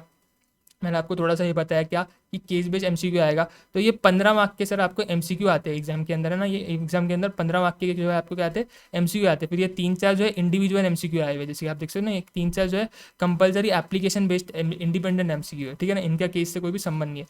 मोस्ट ऑफ द टाइम्स ये जो ऊपर वाले एमसीक्यू रहते हैं ना, इनका भी कोई भी केस से संबंध नहीं रहता है, लेकिन स्टिल आपको जो है ये लोग क्या करते हैं, फंसाने के लिए, टाइम वेस्ट करने के लिए केस आपको दे देते हैं। फिर आप बोलोगे भाई केस क्यों दे रहे, उनको टाइम वेस्ट कर रहे हैं ना, और कहीं ना कहीं मतलब वो लोग आपको बस टाइम ही जो है इधर उधर करना चाहते हैं। 80% ऑफ टाइम ऐसा होगा, 20% ऑफ टाइम रेयर केसेस में जो है ऐसा भी होता है कि आपको केस पढ़ना पड़ता है पूरा। 20% ऑफ टाइम आपका कोई एक आधा, जैसे कि इसके अंदर आप देख सकते हो 5 एमसीक्यू, तो 5 एमसीक्यू में हो सकता है कोई एक आधा एमसीक्यू ऐसा हो जिसके लिए आपको पूरा केस पढ़ना पड़े, 4 एमसीक्यू तो आपसे डायरेक्टली बन गए, लेकिन एक एमसीक्यू ऐसे जिसके लिए आपको केस पढ़ना पड़ रहा है, तो फिर वैसी सिचुएशन में आप हो सकता है कि कोई पैरा आइडेंटिफाई करके, मतलब हो सकता है आपको कोई पैरा दिख जाए करके यार इस पैरा से वो एमसीक्यू बनने वाला है, तो मेरे को सिर्फ इतना एक पैरा पढ़ना पड़ रहा है, ठीक है ना, इतना मेरे को एक पैरा पढ़ना पड़ रहा है। तो वो सारा आपको जो है आपको थोड़ा सा लॉजिकल थोड़ा सा सोचना पड़ेगा, और वो मोस्टली आपकी थिंकिंग तभी डेवलप होगी जब आपका पूरा जो सब्जेक्ट है वो कंप्लीट हो चुका है। तो एंड में भी अपन जो है काफ़ी सारे केस बेस्ड एमसीक्यू जो है क्योंकि आईसीआर ने ऐसा नहीं दिया हुआ है case based MCQ chapter wise दिया हुआ है, ऐसा chapter wise case based MCQ नहीं बनता है, वो पूरे पांचों चैप्टर जितने भी 5 चैप्टर है उसको मिला करके एक केस बनता है, chapter wise case based MCQ नहीं बनता। तो अपन चैप्टर वाइज उसकी प्रैक्टिस नहीं कर सकते, नहीं तो अपन वो भी करते। तो जब अपन अपना पूरा सब्जेक्ट कंप्लीट कर लेंगे ना, फिर ऑल टुगेदर एक एंड में अपन उसका सेशन लेंगे। अभी अपन वापस अपने क्वेश्चन पेपर पे आ जाते हैं एग्जाम के। तो 15 मार्क के मैंने आपको बोल दिया एमसीक्यू आएंगे, और 35 मार्क्स का आपका डिस्क्रिप्टिव पार्ट आएगा जिसमें आपका क्वेश्चन नंबर 5 आपका कंपलसरी रहेगा, और उसके बाद जो बाकी के 3 क्वेश्चन बनते हैं 6, 7, 8, उसमें से आप कोई भी 2 को जो है आपको अटेम्प्ट करना पड़ेगा। अच्छा, काफ़ी बार अभी आप देख रहे हो जैसे देखो बड़े बड़े केस स्टडीज़ आ रहे हैं, देखो ये जैसे कि बड़ा बड़ा उसने एक क्या बना के दिया, केस स्टडी बना के दिया है। देखो ये देखो नीचे एक और एक उसने जो है एक बड़ा केस स्टडी बना के दिया है। ये वाला अपन ने जो है कल के लेक्चर में डिस्कस भी किया था, यहाँ पे एक छोटे से पार्ट पे से उसने जो है आपको पूछ लिया था एक क्वेश्चन, कल के लेक्चर में अपन ने डिस्कस किया, तो वो वाला आपने क्लास जो है मिस नहीं करना है। ये वाले क्वेश्चन को अपन ने कल डिटेल में जो है देखा था कैसे क्या है वगैरह, है ना। इसके अंदर देखो, इसके अंदर अभी मैं इसके थ्रू ही मैं आपको फिर से आज के लेक्चर में समझाता हूँ कि मैं क्या बोलना चाहता हूँ। ये पूरा लेक्चर अपन जो है मतलब ये जो पूरा पार्ट है क्वेश्चन पेपर का डिस्कशन वो अपन क्यों कर रहे हैं, है ना। फिर क्वेश्चन नंबर सी भी आप देखो, सब क्वेश्चन सी 5th क्वेश्चन का ये आप देख सकते हो, ये एक पूरा केस बना के दिया हुआ है ना। फिर क्वेश्चन नंबर 6, 7, 8 ये आप देख सकते हो। 6, 7, 8 अगर आप देखोगे तो डायरेक्ट क्वेश्चन से मोस्टली कि भैया बताओ कैसे आपका ऑर्गेनाइजेशन जो है इफेक्टिवली मैनेज कर सकता है अपने स्ट्रैटेजिक अनसर्टेनिटीज़ को। तो स्ट्रैटेजिक अनसर्टेनिटीज वाला अपना पार्ट अब तक हुआ नहीं है, आगे आने वाला चैप्टर नंबर 5 के अंदर आएगा। लेकिन ये देख सकते हो आप डायरेक्ट क्वेश्चन है, इसके लिए आपका कोई केस वगैरह उन्होंने नहीं दिया हुआ, डायरेक्ट क्वेश्चन है, आप डायरेक्ट उसके आंसर लिखो, जितने पॉइंट्स बनते हैं वो लिख लो, है ना। अपन डिस्कस करेंगे जब चैप्टर 5 में जाएंगे, तो चैप्टर 5 का ये क्वेश्चन है अपन डिस्कस करेंगे, ठीक है। जैसे कि आप क्वेश्चन नंबर 7 के देख लो, what are the key characteristics of business product के की कैरेक्टरिस्टिक बताओ। डायरेक्ट क्वेश्चन है, कोई केस आपको पढ़ना नहीं पड़ रहा है। लेकिन क्वेश्चन नंबर 5 में आप देखोगे तो 3 केस दिया हुआ है, पूरा केस आपको पढ़ना पड़ रहा है। अच्छा, अब इंस्टीट्यूट यहाँ पर भी आपके साथ वो गंदी वाली गेम खेलेगा, है ना, जो अपन ने केस बेस्ड एमसीक्यू में देखा। जरूरी नहीं है वो एमसीक्यू जो है आपके केस से डील करे, इंडिपेंडेंट एमसीक्यू भी वो हो सकता है। आपको पहले इसलिए एमसीक्यू जाके पढ़ने, फिर आपको केस आके पढ़ना है, अपना जो है आपको देखना है कि क्या वो डायरेक्टली इंडिपेंडेंटली हो सकता है क्या। ये जो डिस्क्रिप्टिव वाला पार्ट है ना, डिस्क्रिप्टिव वाले पार्ट में भी वो लोग ऐसे ही करते हैं, पहले नीचे आओ, लास्ट लाइन पढ़ो, लास्ट लाइन क्या है। अब जैसे कि आप ये देख सकते हो, ये पूरा उसने क्वेश्चन जो बी वाला पार्ट है, बी वाले पार्ट में उसने को इतना बड़ा केस बना के दिया हुआ है ना। तुम लास्ट पार्ट पे आओ, लास्ट पार्ट में आके देखो क्या बोल रहा है वो, as an strategic advisor highlight the various benefits of strategic management. क्या बोल रहा है, वेरियस बेनिफिट बताओ स्ट्रैटेजिक मैनेजमेंट के, है ना, वेरियस बेनिफिट बताओ स्ट्रैटेजिक मैनेजमेंट है। तो डायरेक्ट क्वेश्चन, फिर उसने एक केस क्यों बना के दिया पूरा ये इधर तक की खिचड़ी क्यों दी, इधर तक की खिचड़ी कुछ काम की नहीं है, इधर तक की खिचड़ी कुछ काम की नहीं है। डायरेक्ट अपन ने लास्ट लाइन पढ़ा, अपन ने ये खिचड़ी पढ़ी नहीं, अपन ये खिचड़ी पढ़ेंगे अपना टाइम वेस्ट जाएगा। इंस्टीट्यूट चाहता है कि भाई तू फिर ये खिचड़ी पढ़, तेरा दिमाग इधर उधर जाए, और उसके बाद फिर तू मेन बात पे, अरे साला ये क्या है भाई, तो इतना इसने केस घुमाया ओटीटी प्लेटफॉर्म, उसके अंदर ये दिक्कत वो दिक्कत, नीचे पूछा क्या बेनिफिट्स बताओ स्टार्टिंग में उनके। अरे 7 पॉइंट पूरे अपन ने अभी रिवीजन में भी रिकॉल किए यार, हाँ 7 पॉइंट पूरे डायरेक्ट आ रहे हैं यहाँ पे तो, है ना। तो ऐसे most of the time 80% of time institute ऐसे केस बना करके देता है कि जिसमें डायरेक्ट लास्ट लाइन में वो आपको बोल देगा कि ये डायरेक्ट क्वेश्चन है, डायरेक्ट ये मेरे को पॉइंट्स लिख के बता। तो ऊपर का वो केस क्यों दे रहा है, टाइम वेस्ट करने के लिए दे रहा है यार, तुम्हारा टाइम वेस्ट हो जाए, तुम्हारा थोड़ा सा एग्जाम में दिमाग खराब करना है उसको, तुम्हारे साथ वो मेंटल गेम खेल रहा है, साइकोलॉजिकल गेम खेल रहा है तुम्हारे साथ वो एक, है ना। तो आप सबसे पहले एग्जाम में क्या करोगे, सबसे पहले आप लास्ट लाइन देखो। जैसे अपन ने ये लास्ट लाइन देखा, अपन ने आइडेंटिफाई कर दिया कि यार ये पूछ रहा है बेनिफिट्स ऑफ स्ट्रैटेजिक मैनेजमेंट, अपने चैप्टर 1 का क्वेश्चन है ना। अपन ने लेक्चर 1 में इसको डिस्कस किया हुआ, 7 पॉइंट है, आज रिवीजन किया उसमें भी डिस्कस किया। 4 मार्क आपको यहाँ से मिल जाएंगे, अगर आपने लास्ट लाइन आइडेंटिफाई करते हैं ना, 4 मार्क आपको जो है यहाँ से मिल गए। तो ये बचा हुआ 1 मार्क है ना, 1 मार्क इसके लिए आपको केस पढ़ना पड़ेगा, क्योंकि इसके अंदर उसने बोला है करके मेरे को पता कौन से लेवल की स्ट्रैटेजी है। अपन ने कल इसमें आइडेंटिफाई किया था ना, फंक्शनल लेवल की ये स्ट्रैटेजी है, कल के अपन ने लेक्चर में डिस्कस किया था कि क्या वो 1 मार्क का क्वेश्चन था जो कि उन्होंने इधर छुपा के रखा है। आज भी अपन डिस्कस करते हैं। क्या बोल रहा है सर वो, एलविस ग्लोबल लिमिटेड एक ओटीटी प्लेटफॉर्म है, ठीक है ना। पीएस कंपटीशन फेस कर रहा है अपने कॉम्पिटिटर से, मतलब कि बहुत तगड़ा कंपटीशन आ रहा है कॉम्पिटिटर से उसको, ठीक है ना। This made it difficult to retain customers retain नहीं कर पा रहे, है ना। The company has appointed Raghav, एक बंदे को अपॉइंट किया राघव करके, ठीक है ना, कि भैया तू क्या कर, सेल्स एंड मार्केटिंग मैनेजर बन जा। सेल्स एंड मार्केटिंग क्या एक फंक्शन है, उसका इसको मैनेजर बना रहे, मतलब क्या हो गया, ये फंक्शनल लेवल मैनेजर हो गया। बस ये 1 मार्क इसी के लिए था, ये 1 मार्क इसी के लिए था, इसके लिए तुमको इधर तक का केस पढ़ना पड़ा वो 1 मार्क लेने के लिए, ठीक है ना। वो 1 मार्क लेने के लिए तुमको इधर तक का केस पढ़ना पड़ा, और ये 4 मार्क लेने के लिए तुमको क्या करना पड़ा, ये एक लाइन पढ़नी पड़ी, ठीक है ना। ये जो इतनी लाइन ना, ये इतनी लाइन पढ़नी पड़ी तुमको 4 मार्क लेने के लिए, मतलब इतना, ये जितना पार्ट मैंने मार्किंग किया हुआ ना यहाँ पे, बस उतना मार्क तुमको पढ़ना, उतनी मार्किंग तुमको पढ़नी थी, तो जा करके तुम्हारा क्वेश्चन हो गया। बीच के 3-4 जो एक्स्ट्रा लाइन उसने दिए टाइम पास करने के लिए दिए, है ना, तुम्हारे साथ खेलने के लिए दिए, आजा इसको टाइम पास कर दो, इसका टाइम वेस्ट है, ऐसा उसके लिए दिए तुमको, ठीक है ना। मेजरली सर बहुत बार क्या होता है, ये ऐसा 1 मार्क का, तो ये सिर्फ ये एक ऐसा एक क्वेश्चन है, मेरे को पहले कभी ऐसा कोई क्वेश्चन मिला नहीं है जहाँ पे उसने 1 मार्क के लिए जो है ना केस पढ़ने को लगवाया है, ठीक है। कभी कभार ऐसा भी हो सकता है कि ऐसा कुछ उसने 1 मार्क का सिस्टम रखा ही ना हो, और सीधा तुमको 5 मार्क के लिए लास्ट लाइन के अंदर तुमको बेनिफिट्स पूछ लिया, आ सकता था वैसा क्वेश्चन भी, आया नहीं। 1 मार्क उसने बोला करके, अगर बच्चा डायरेक्ट मेरा जो अगर मतलब आईसीआई को भी पता है कि तुम लोग भी आते हो सीधा लास्ट लाइन पढ़ते हो, तो उसने तुम्हारा स्टिल जो है कोशिश करी कि 1 मार्क लेने की। अगर कोई बच्चा है जिसने मार्क्स को जो यहाँ पे आइडेंटिफाई नहीं किया है कि 1+4 है, जब भी 1+4 ऐसे लिखता है ना, मतलब कि कुछ वो एक मार्क का कुछ ऐसा क्वेश्चन है जो कि वो अलग सेपरेटली पूछ रहा है, उसको पता है कि वो तुम सीधा लास्ट लाइन जाके पढ़ोगे, लेकिन जो सीधा लास्ट लाइन पढ़ के आंसर लिखोगे ना, उसके लिए सिर्फ 4 मार्क देगा तुमको, अगर तुम पूरे 7 के 7 पॉइंट लिखते हो तो 1 मार्क वो अभी भी खाएगा। क्यों? क्योंकि तुमने केस नहीं पढ़ा, केस के अंदर भी उसको एक रिक्वायरमेंट चाहिए सेल्स एंड मार्केटिंग मैनेजमेंट के। इधर उधर लाइन लिखी हुई है, क्या लिखिए, identify the strategic level that represent Raghav role, functional level manager, क्या सर, फंक्शनल लेवल मैनेजर, ठीक है। तो ये एक लाइन पे उसने 1 मार्क रखा हुआ है, तो ये एक लाइन है जो कि बच्चा मिस कर जाएगा, तो बच्चा मिस कर जाएगा तो उसका ये 1 मार्क चले जाएगा। आ गए उसके बाद 4 मार्क। आईसीआई को भी ये पता है तुम आखिरी में आते हो, तो थोड़ा सा तुमको यहाँ पे स्मार्ट रहना पड़ेगा, इसलिए तुमको जो है 15 मिनट का तुमको रीडिंग टाइम मिलता है। अगर तुमको नहीं पता रहेगा, वैसे ग्रुप 1 के अंदर तुमको बताया रहेगा फैकल्टीज ने कि तुमको 15 मिनट का जो है रीडिंग टाइम मिलता है हर एक पेपर के लिए, ठीक है ना। तुमको सेंटर जो है 15 मिनट जो है, मतलब तुमको सेंटर जो है आधा 1 घंटा पहले पहुंचना है, डिपेंडिंग तुम कितना दूर रह रहे हो सेंटर से, जो भी तुम्हारा एग्जाम सेंटर रहेगा। 15 मिनट पहले तुमको जो है क्वेश्चन पेपर दे दिया जाता है, तुमको उसको रीड करने का टाइम दिया जाता है 15 मिनट पहले, एंड आफ्टर 15 मिनट्स आप जो है पेपर लिखना शुरू कर सकते हो। जो 15 मिनट्स आपको मिले ना, वो आपको एकदम स्मार्टली यूटिलाइज करना है, और आपको जो है केवल एसएम नहीं पढ़ना है, आपको ऊपर ये एफएम वाला पार्ट है, वो एफएम वाला पार्ट भी एफएम वाला पार्ट भी आपको 15 मिनट के अंदर पढ़ना है। ऐसा नहीं एफएम के लिए अलग 15 मिनट, एसएम के लिए अंदर अलग 15 मिनट, ऐसा नहीं होता है। एफएम और एसएम दोनों को मिला करके टोटल 15 मिनट है।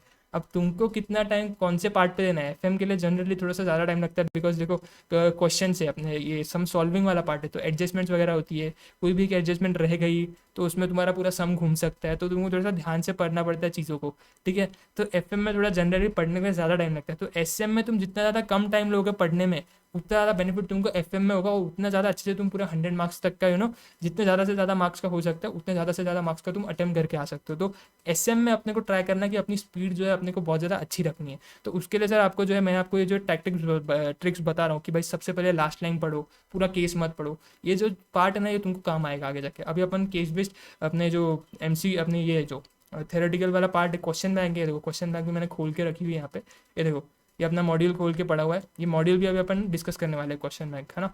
तो इसको भी अपन आज ही के लेक्चर में डिस्कस करेंगे, टेंशन मत लो, ठीक है। बट ये वाला एक क्वेश्चन पेपर हो गया। अब जैसे कि तुम अभी अभी मैं सारे क्वेश्चन यहाँ पे रीड नहीं करते बैठ रहा हूँ, बेसिकली अपने को समझ गया कि अपने को एग्जाम में जाके क्या करना है, लास्ट टाइम पढ़ना। अभी ये देखो, जैसे कि ये क्वेश्चन नंबर सी है, सी वाला पार्ट पढ़ो, क्या लिख रहा है, लास्ट लाइन देखो, केस को पूरा मत पढ़ो, लास्ट लाइन देखो। इधर भी देखो 1+4 लिखा है, यानी कि वो बीच में कोई 1 मार्क का फंसाएगा, 4 मार्क का उसने डायरेक्ट क्वेश्चन आखिर में पूछ रखा है। क्या पूछ रखा है, explain the different ways in which the interaction of a business with environment can be help in developing a successful strategy. ये अभी अपने चैप्टर 2 के अंदर आने वाला है पार्ट।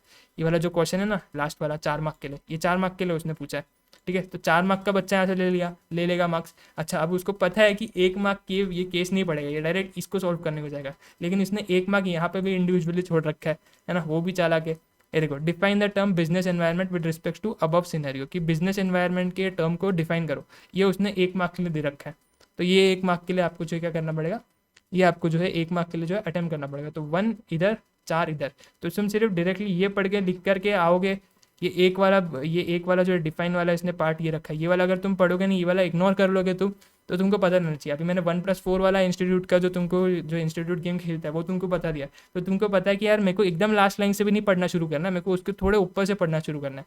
ये डिफाइन वाले चीज़ से तुमको पढ़ना शुरू करना, तब तुम्हारे 5 मार्क पूरे आ गए। इधर 1 आ गया, इधर तुम्हारे 4 आ गए, तो तब तुमको पता रहेगा। तो एकदम लास्ट लाइन से मत पढ़ना, ठीक है ना, 4th लास्ट या फिर 5th लास्ट लाइन से पढ़ना जो है शुरू करना, ठीक है ना। और फुल स्टॉप्स वगैरह देखना वो कहाँ लगा रहा है, define, identify, evaluate, examine, explain, है ना, ये वाले जो पॉइंट्स है ये इंडिकेट करते हैं कि आज पे डायरेक्ट क्वेश्चन आने वाले हैं, केस से कुछ मतलब नहीं है ना। तो वहाँ पर तुमको जो है क्या करना है, वो वाले वर्ड्स पे तुमको फोकस करना है। तो बाकी तो पूरा तुम्हारा डायरेक्ट क्वेश्चन है, 6, 7, 8 देखोगे तो डायरेक्ट क्वेश्चन है, कुछ इसके अंदर केस वगैरह वाला झोल नहीं है। इधर सिर्फ जो झोल आता है केस वाला वो इधर स्टार्टिंग वाले क्वेश्चन में आता है, जो कि कंपलसरी क्वेश्चन है। ठीक है, अब ये वाला जो क्वेश्चन है ना, इसके अंदर सर ऐसा नहीं कि आप लास्ट लाइन पढ़ लोगे तो खत्म हो जाएगा। यहाँ पे देखो 2+3 दिया है, और जब 2+3 देता है ना वो, तो पूरा केस जनरली पढ़ना ही पड़ता है ऐसे सिचुएशन में। ऐसे सिचुएशन में तुम्हें लास्ट वाला नहीं पढ़ सकते, बस 2+3 दिया उसने। ठीक है, तो उसने मल्टीपल क्वेश्चन इस केस के अंदर छोड़े, तो जब तुम पूरा केस पढ़ोगे, ये अपना, ये मेरे को पता है, ये केस जो है चैप्टर 1 से कुछ भी इसका जो है संबंध नहीं है, ये चैप्टर 5 से डील करता है ये वाला केस, तो इसके लिए पढ़ के मतलब नहीं है, तुमको समझ में आएगा नहीं। तो एक बार अपन जो है, जब अपन इंटायर एसएम अपना कंप्लीट कर लेंगे ना, तो अच्छे से इस सारी चीज़ों का डिस्कशन लेंगे। आज तुमको शायद इतनी चीज़ें जो है समझ में आई होगी नहीं होगी। अभी अपन चैप्टर 1 की भी जो है बात जो है डिस्कस करते हैं। चैप्टर 1 के भी अपने जो केस है वो भी अपन डिस्कस कर लेते हैं। कितने केस है, जल्दी हो जाएंगे, फटाफट हो जाएंगे, ज़्यादा टाइम नहीं लगेगा। देखो 5 केस है बस। डिस्क्रिप्टिव वाला पार्ट तो तुम कुछ देख लोगे, डायरेक्ट क्वेश्चन ये तो यार मतलब इसमें मेरा कुछ डिस्कशन वाला कुछ वैल्यू एडिशन तुमको मिलेगा नहीं। और यहाँ पे जो केस बेस्ड है, केस बेस्ड वाले तुमको क्वेश्चन से वो कैसे सॉल्व करने हैं, कैसे तुमको दिमाग चलाना है, वो अपन अभी डिस्कस करेंगे चीज़ों को। उसके लिए अभी अपन ने टाइम रखा हुआ है। और ऊपर देखोगे तो एमसीक्यू दिए हुए हैं कुछ 10-12 एमसीक्यू, ये भी तुमको खुद से सॉल्व करने पड़ेंगे। मतलब मैं अगर एमसीक्यू सॉल्व करूँगा तो तुमको मज़ा भी नहीं आएगा, एमसीक्यू खुद से सॉल्व करोगे तो ज़्यादा मज़ा आएगा। तो वैसा वाला पार्ट है। तो क्वेश्चन पेपर आई होप आपको क्लियर रहेगा। लास्ट लाइन आपको पढ़नी है, और एकदम लास्ट लाइन भी नहीं देखना है, last 4th line, last 5th line जो है तुम देखो। ठीक है ना, लास्ट चौथी लाइन से तुम पढ़ना शुरू करो तो मोस्टली तुम्हारे जो 1+4 वाले क्वेश्चन है वो बन जाएंगे। 2+3 वाले के तुमको पूरा केस कहीं ना कहीं पढ़ना पड़ेगा ऐसी सिचुएशन में, तो तुम थोड़ा सा उसको हैंडल कर लेना।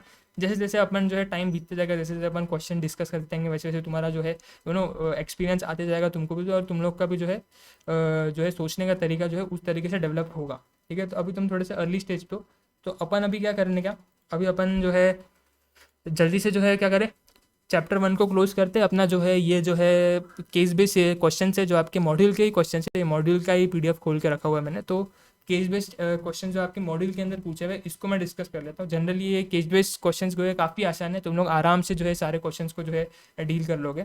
तो सबसे पहले क्वेश्चन को देखें, तुरंत हो जाएगा, जल्दी हो जाएगा, मतलब ज़्यादा टाइम लेंगे नहीं अपन इसमें, ज़्यादा टाइम नहीं लगेगा इसमें। कुछ जो है डिटेल में तुमको लिख के नहीं दिखा रहा हूँ। ठीक है, सजेस्टेड आंसर्स तुमको नीचे मिलेंगे, देखो इसके नीचे ही सजेस्टेड आंसर रहते, तो तुमको जो है यहाँ पे सजेस्टेड आंसर मिल जाएंगे, तो तुम देख सकते हो। यहाँ पे भी डिस्कशन करते हैं अपन। ठीक है, मेरे पास एक ऑप्शन है कि मैं अभी यही लेक्चर को यहीं पे ख़त्म कर लूँ, बट चैप्टर 1 का पार्ट इसमें ख़त्म कर देते हैं, क्या बोलते हो? ज़्यादा टाइम नहीं, एक 15-20 मिनट, आधा घंटा अपने को जाएगा इसके अंदर। तो कल अभी इसको या तो कल कर सकते हैं या तो अभी कर सकते हैं, जैसे तुम बोलो। मतलब तुम तो बोल नहीं सकते, मेरे को ही डिसीजन लेना है तुम्हारे भी पे, कैसे करे क्या करे, बट कर देते ख़त्म, मैं तो बोलता हूँ अभी। हाँ, एक दो क्वेश्चन दे रहे, एक दो क्वेश्चन करते हैं, अगर लगता है कि ज़्यादा टाइम जाएगा तो अगले लेक्चर में उसको ले लेंगे, और अगर इसमें ही लगता है हो जाएगा, ठीक है, तो फिर इसमें ही ख़त्म कर लेते हैं। एक दो क्वेश्चन देख लेते हैं, एटलीस्ट 2 क्वेश्चन तो भी तुमको मैं डिस्कस करके बता देता हूँ यहाँ पे। ठीक है, तो तुम हो सकता है बाकी के क्वेश्चन तुम होमवर्क भी करके आओ, कोई दिक्कत आए तो तुम मेरे को पूछ सकते हो। ऐसे तो एक दो क्वेश्चन एक बार देख लेते हैं, लगा तो फिर इसी में पूरे कंप्लीट कर देंगे सर। आ जाओ सर, क्वेश्चन नंबर 1 को देखते हैं। इधर मेरा थोड़ा सा रिकॉर्डिंग चल रहा था, लेकिन थोड़ा सा वो बीच में दिक्कत आ गई थोड़ी सी। ठीक है, तो फिर से मैं तुमको बताता हूँ। यहाँ पे मिस्टर राज है, मिस्टर राज क्या है, सीईओ है हमारे XYZ लिमिटेड के, FMCG कंपनी है। ठीक है, उन्होंने डाइवर्सिफिकेशन का यहाँ पर डिसीजन लिया। डाइवर्सिफिकेशन यानी कि आप एक्सपांशन कर रहे हो, अपने बिजनेस को बड़ा कर रहे हो, है ना। हो सकता है आप जो है कोई आपका जो एग्जिस्टिंग बिजनेस है, ठीक है ना, एग्जिस्टिंग बिजनेस से आप हो सकता है जो अगला नया बिजनेस, आप जो नया बिजनेस शुरू करने वाले हो, वो नया बिजनेस जो है दोनों जो है लिंक्ड हो आपस में, जो है कॉम्प्लीमेंट हो सकता है। आप कोई कॉम्प्लीमेंट्री प्रोडक्ट वगैरह लेकर आए हो, आपस में कॉम्प्लीमेंट करे। हो सकता है वो ऑल टुगेदर जो है डिफरेंट बिजनेसेस हो, सेम बिजनेस भी हो सकता है कोई, आपने हो सकता है एक्सपांशन वगैरह कर रहे हो। तो बेसिकली आप डाइवर्सिफिकेशन कर रहे हो, यानी कि क्या कर रहे हो, एक्सपांशन कर रहे हो। तो उन्होंने एक्सपांशन करके डिसीजन लिया कि वो लोग अफोर्डेबल कॉस्मेटिक्स बनाएंगे। याद रखना ये वर्ड यहाँ पे अफोर्डेबल जो है ना, अफोर्डेबल ये वर्ड हमारे लिए बहुत ज़्यादा इंपॉर्टेंट है कि आप कॉस्मेटिक्स तो लेकर आने वाले हो, लेकिन कौन से कॉस्मेटिक्स लेकर आओगे, अफोर्डेबल कॉस्मेटिक्स लेकर के आओगे। तो आप एक्सिस्टिंग आपका बिजनेस क्या है, FMCG का एक्जिस्टिंग आपका बिजनेस है, आपका एग्जिस्टिंग बिजनेस है। नया बिजनेस आप जो खोल रहे हो वो आप कॉस्मेटिक्स का बिजनेस खोल रहे हो, और कॉस्मेटिक्स भी आप कैसे लेकर आने वाले हो, अफोर्डेबल लेकर आने वाले हो। ठीक है, the company intends to launch feel good brand of cosmetics. अच्छा, वो लोग एक ऐसा ब्रांड लॉन्च करना चाहते हैं जो कि फील गुड ब्रांड हो, यानी कि जब आप ब्रांड को जो यूज़ करो ना, तो वो ब्रांड अच्छा होना चाहिए। मतलब ऐसा नहीं होना चाहिए कि अफोर्डेबल लेकर आ रहे हैं, सस्ता लेकर आ रहे हैं, तो मतलब ऐसे चालू चालू क्वालिटी का हो, ऐसा नहीं होना चाहिए। ब्रांड का जो अपना क्वालिटी है ना, वो भी अच्छा होना चाहिए। जो प्रोडक्ट का अपना क्वालिटी है ना, वो एकदम अच्छा क्वालिटी होना चाहिए। कस्टमर अगर उसको फील करे ठीक है ना। मतलब अगर मैं कोई भी कॉस्मेटिक ले सकता हूँ, इससे फॉर एग्जांपल ये मार्कर है, कॉस्मेटिक नहीं है, देख लो आप, ये मार्कर है, खोल के दिखा देते हैं तो समझेंगे ये कोई ऐसा काजल वगैरह है। तो इससे फॉर एग्जांपल कॉस्मेटिक्स में काजल वगैरह होता है ना, तो इससे फॉर एग्जांपल अज्यूम कर लो ये एक मार्कर नहीं, ये काजल है, ठीक है ना। तो जब मैं ये काजल है अपना एक कॉस्मेटिक का प्रोडक्ट है, और हमारी जो ये FMCG जो XYZ लिमिटेड है, जो कि करंटली FMCG में डाइवर्सिफाई कर रही है, एक्सपांशन कर रही है, कॉस्मेटिक्स के अंदर जा रही है। तो जो ये इसका कॉस्मेटिक का प्रोडक्ट है ना, ये तो होना अफोर्डेबल चाहिए। ये होना कैसे चाहिए, ये होना अफोर्डेबल चाहिए। साथ ही साथ ये है ना अच्छा होना चाहिए, मतलब क्वालिटी भी इसका अच्छा होना चाहिए। जब मैं इसको हाथ में लूँ और एक बार ऐसे खोल के देखूँ, अरे यार अच्छा क्वालिटी का है, मतलब इससे मैं से मतलब टेस्ट वगैरह करते हैं ना, ऐसे देख के अच्छा डार्क भी है यहाँ, तो ऐसे मतलब फील गुड होना चाहिए कि मतलब क्वालिटी उसका अच्छा होना चाहिए। ऐसा नहीं कि भाई क्वालिटी एकदम ऐसे सस्ता है कि देखने से लग रहा है कि यार ये इतना सस्ता दे रहे हैं तो मतलब क्वालिटी भी चीप होगा, ऐसा नहीं होना चाहिए। सस्ता दे रहे हैं लेकिन फील गुड ब्रांड चाहिए, यानी कि अच्छा ब्रांड होना चाहिए। हाथ में अगर किसी ने उसको टच करके देखा और फील करने की कोशिश की तो उसको अच्छी फीलिंग आनी चाहिए। तो ऐसा अपना जो है अपना टारगेट है। ये जो वर्ड्स है ना, फील गुड और अफोर्डेबल, ये हमारे लिए बहुत ज़्यादा इंपॉर्टेंट वर्ड्स बनेंगे, क्योंकि उन्होंने क्या बोला है, लास्ट लाइन पढ़ो, उन्होंने बोला विजन और मिशन स्टेटमेंट अपने को जो है ड्राफ्ट करना है। मैंने आपको स्टार्टिंग में बोला था ना कि सबसे पहले लास्ट लाइन पढ़नी चाहिए, ठीक है। तो लास्ट लाइन मैंने पढ़ ली थी, थोड़ा सा रिकॉर्डिंग में दिक्कत आ गया था तो इसलिए मेरे को वापस से रिकॉर्ड करना पड़ रहा है।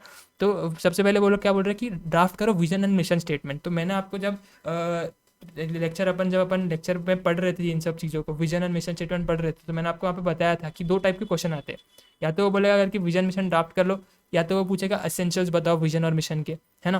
तो ये वाला क्वेश्चन कौन सा है, ड्राफ्टिंग वाला क्वेश्चन है। अच्छा, ड्राफ्टिंग वाले क्वेश्चन के लिए आपको केस तो पढ़ना पड़ेगा ना, इसलिए हम लोग केस पढ़ रहे हैं। तो केस में अभी तक आपको बात समझी क्या है, FMCG कंपनी है, डाइवर्सिफिकेशन हो रहा है, यानी कि एक्सपांड कर रही है, नया बिजनेस खोलने वाली है, नया बिजनेस खोल रही है कॉस्मेटिक्स का, ठीक है ना। अफोर्डेबल कॉस्मेटिक्स उसको लॉन्च करना है, अच्छे क्वालिटी का उसको जो है प्रोडक्ट लेकर आना है, ब्रांड का उसको इमेज चाहिए कि भाई कोई भी ऐसा मतलब ऐसा नहीं बोले कि ये ब्रांड तो बहुत चालू है, अफोर्डेबल देता है लेकिन अच्छा प्रोडक्ट देता है, ठीक है ना। फील गुड प्रोडक्ट चाहिए। XYZ wishes to enrich the lifes of people, हम लोग चाहते हैं कि हम लोग लोगों का जो लाइफ है ना उसको एनरिच करे, इन्हांस करे, बड़ा है कि मतलब अपने को मतलब वैल्यू एडिशन करना चाहते हैं कि यार लोगों को खुशी मिले, ठीक है ना, हम लोग उनका लाइफ एनरिच करें, ठीक है ना, उनको एक अच्छा थोड़ा सा है ना अच्छा फील करवाए with its products that are good for skin. अच्छा, स्किन के लिए जो है उनके बहुत ज़्यादा अच्छे होने चाहिए, and are produced in ecological beneficial manner. जो अपना सोसाइटी है उसको भी जो है इम्पैक्ट नहीं होना चाहिए, जो हमारा इन्वायरमेंट है वो भी खराब नहीं होना चाहिए, सोसाइटी को भी बेनिफिट होए, इन्वायरमेंट फ्रेंडली प्रोडक्ट्स अपन बनाना चाहिए। ऐसे अपने प्लास्टिक का यूज़ हम लोग जो है कम करना चाहते हैं। प्लास्टिक का अगर अपन ज़्यादा यूज़ करते हैं तो इन्वायरमेंट को जो है ये होता है, इन्वायरमेंट अफेक्ट होता है उससे। तो हम लोग वैसा भी नहीं चाहते, इकोलॉजिकल प्रोडक्ट चाहते हैं, इको फ्रेंडली प्रोडक्ट हम लोग चाहते हैं बनाना। ऑर्गेनिक प्रोडक्ट हम लोग बेसिकली बनाना चाहते हैं। ऑर्गेनिक आजकल आते हैं ना, ऑर्गेनिक कॉस्मेटिक्स भी बहुत सारा आते हैं, ठीक है। तो अपन वैसे टाइप का जो है हर्बल ब्रांड बनाना चाहते हैं। ये देखो हर्बल इंग्रेडिएंट्स यूज़ करेंगे, तो समझ लो ये जो कंपनी है पतंजलि है, पतंजलि जो है अपने हर्बल जो है कॉस्मेटिक्स लेकर आ रही है ना। तो सर ऐसे सिचुएशन में सर अपने को वो लोग बोल रहे हैं कि यार विजन और मिशन स्टेटमेंट जो है अपने को ड्राफ्ट करना है। तो तुम सोचो तुम्हारे हिसाब से मिस्टर राज जो है, जो कि बेसिकली आपका मिस्टर, अच्छा मेरे को एक बात बताओ, मिस्टर राज का क्या रोल रहेगा। दो उन्होंने पूछा नहीं है मिस्टर राज का क्या रोल रहेगा, लेकिन मेरे को बताओ मिस्टर राज का क्या रोल रहेगा तुम्हारे हिसाब से। अभी अपन ने पूरा चैप्टर पढ़ लिया तो तुमको ये तो आना चाहिए। हाँ, क्या लगता है। हाँ हाँ, क्या लगता है, सोचो सोचो सोचो। क्या ये कॉर्पोरेट लेवल मैनेजर हो सकता है इनका रोल मिस्टर राज का। क्यों, क्योंकि इनको जो है क्या करना है, विजन और मिशन स्टेटमेंट बनाना है। और हमने देखा है विजन और मिशन कौन बनाता है, कॉर्पोरेट लेवल मैनेजर बनाता है। तो मिस्टर राज क्या होंगे, कॉर्पोरेट लेवल मैनेजर होंगे। ये हम लोग को कैसे पता भी चलता है, एक और एक इस पर हिंट है यहाँ पे, CEO किस पे आता है, कॉर्पोरेट लेवल पे आता है। तो हो गया ना कॉर्पोरेट लेवल मैनेजर, हुआ कि नहीं। तो मिस्टर राज अपने कॉर्पोरेट लेवल मैनेजर हो गए, है ना। कॉर्पोरेट लेवल मैनेजर होकर के मिस्टर राज क्या कर रहे हैं यहाँ पे, मिस्टर राज को जो हम बोल रहे हैं कि विजन मिशन स्टेटमेंट बनाओ। सोचो तुम मिस्टर राज हो, बनाओ इनका विजन स्टेटमेंट। अच्छा, विजन स्टेटमेंट कैसे बनाएंगे, शुरू कैसे करोगे अगर तुम इसको विजन स्टेटमेंट तुमको बनाना है तो। विजन किससे डील करता है, फ्यूचर से डील करता है। तो ये जो XYZ लिमिटेड है इसके फ्यूचर के बारे में सोचो। FMCG में भी है, और नया जो ब्रांड ये लोग लॉन्च करने वाले हैं जो कि कॉस्मेटिक्स का ब्रांड रहेगा, यानी कि नया बिजनेस खोल रहे हैं कॉस्मेटिक्स का, एक्सपांशन कर रहे हैं, है ना। तो सोचो इनका विजन क्या रहेगा, फ्यूचर में ये लोग क्या कर रहे रहेंगे, FMCG में भी रहेंगे और कॉस्मेटिक्स में भी रहेंगे। तो सोचो विजन क्या रहेगा, थोड़ा सोचो। अपन डेफिनेटली सजेस्टेड आंसर जो इंस्टीट्यूट ने दिया हुआ नीचे वो भी अपन पढ़ेंगे, लेकिन अपना भी तो अपन थोड़ा सा थिंकिंग सोचे कि अपना थिंकिंग कहाँ पर जाए। तुम भी सोचो, मैं भी सोच रहा हूँ क्या इनका विजन रह सकता है। सोचो, तुम्हारे दिमाग में अगर कुछ भी आ रहा है तो तुम साइड में कोई पेन पेपर लेके उस पर लिख भी सकते हो, कोई दिक्कत क्या आती है। तुम मेरे से शेयर भी कर सकते हो, कमेंट वगैरह भी कर सकते हो कि यार ये इसका विजन हो सकता है क्या, ये इसका मिशन हो सकता है। मैं ज़रूर बताऊंगा तुमको कि हाँ यार ये इसका विजन हो सकता है। कुछ तो भी ऐसा सोचो जो कि उसके फ्यूचर से जो है रिलेट करे, कुछ तो भी ऐसा सोचो उसके फ्यूचर से जो कि क्या करे, रिलेट करे, क्योंकि विजन अपने को फ्यूचर का पोजिशन बताता है, ठीक है ना। तो मैं बताऊँ मेरे दिमाग में क्या आ रहा है। अपना अपने दिमाग में, मेरे दिमाग में कुछ ऐसा आ रहा है, क्या इनका विजन मिस्टर राज कुछ ऐसा ड्राफ्ट कर सकते हैं कि XYZ limited wants to become a leading brand in cosmetics. अगर अपन सिर्फ कॉस्मेटिक्स के बिजनेस को देखें, a leading brand, one of the leading brand and one of the largest brand of cosmetics in India. ठीक है, ऐसा हो सकता है हमारा विजन। फ्यूचर के बारे में बात करें ना, कि हम लोग फ्यूचर में जाके one of the largest brand of India बनना चाहते हैं, कॉस्मेटिक्स के बोल लो, या फिर one of the largest company in FMCG sector.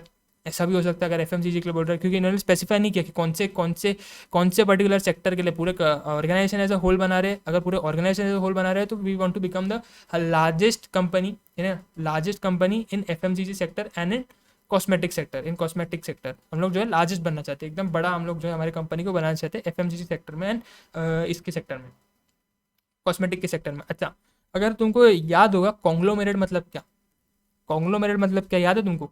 Conglomerate के अंदर अपन क्या करते हैं, कुछ ऐसे बिजनेसेस खोलते हैं जो कि अलग अलग होते हैं, जो कि डाइवर्सिफाइड होते हैं, अलग अलग होते हैं। डाइवर्सिफिकेशन से अपने को वो एक ये भी हिंट दे रहा है कि अपन जो XYZ लिमिटेड है ना, उसको कॉन्ग्लोमेरेट बना रहे।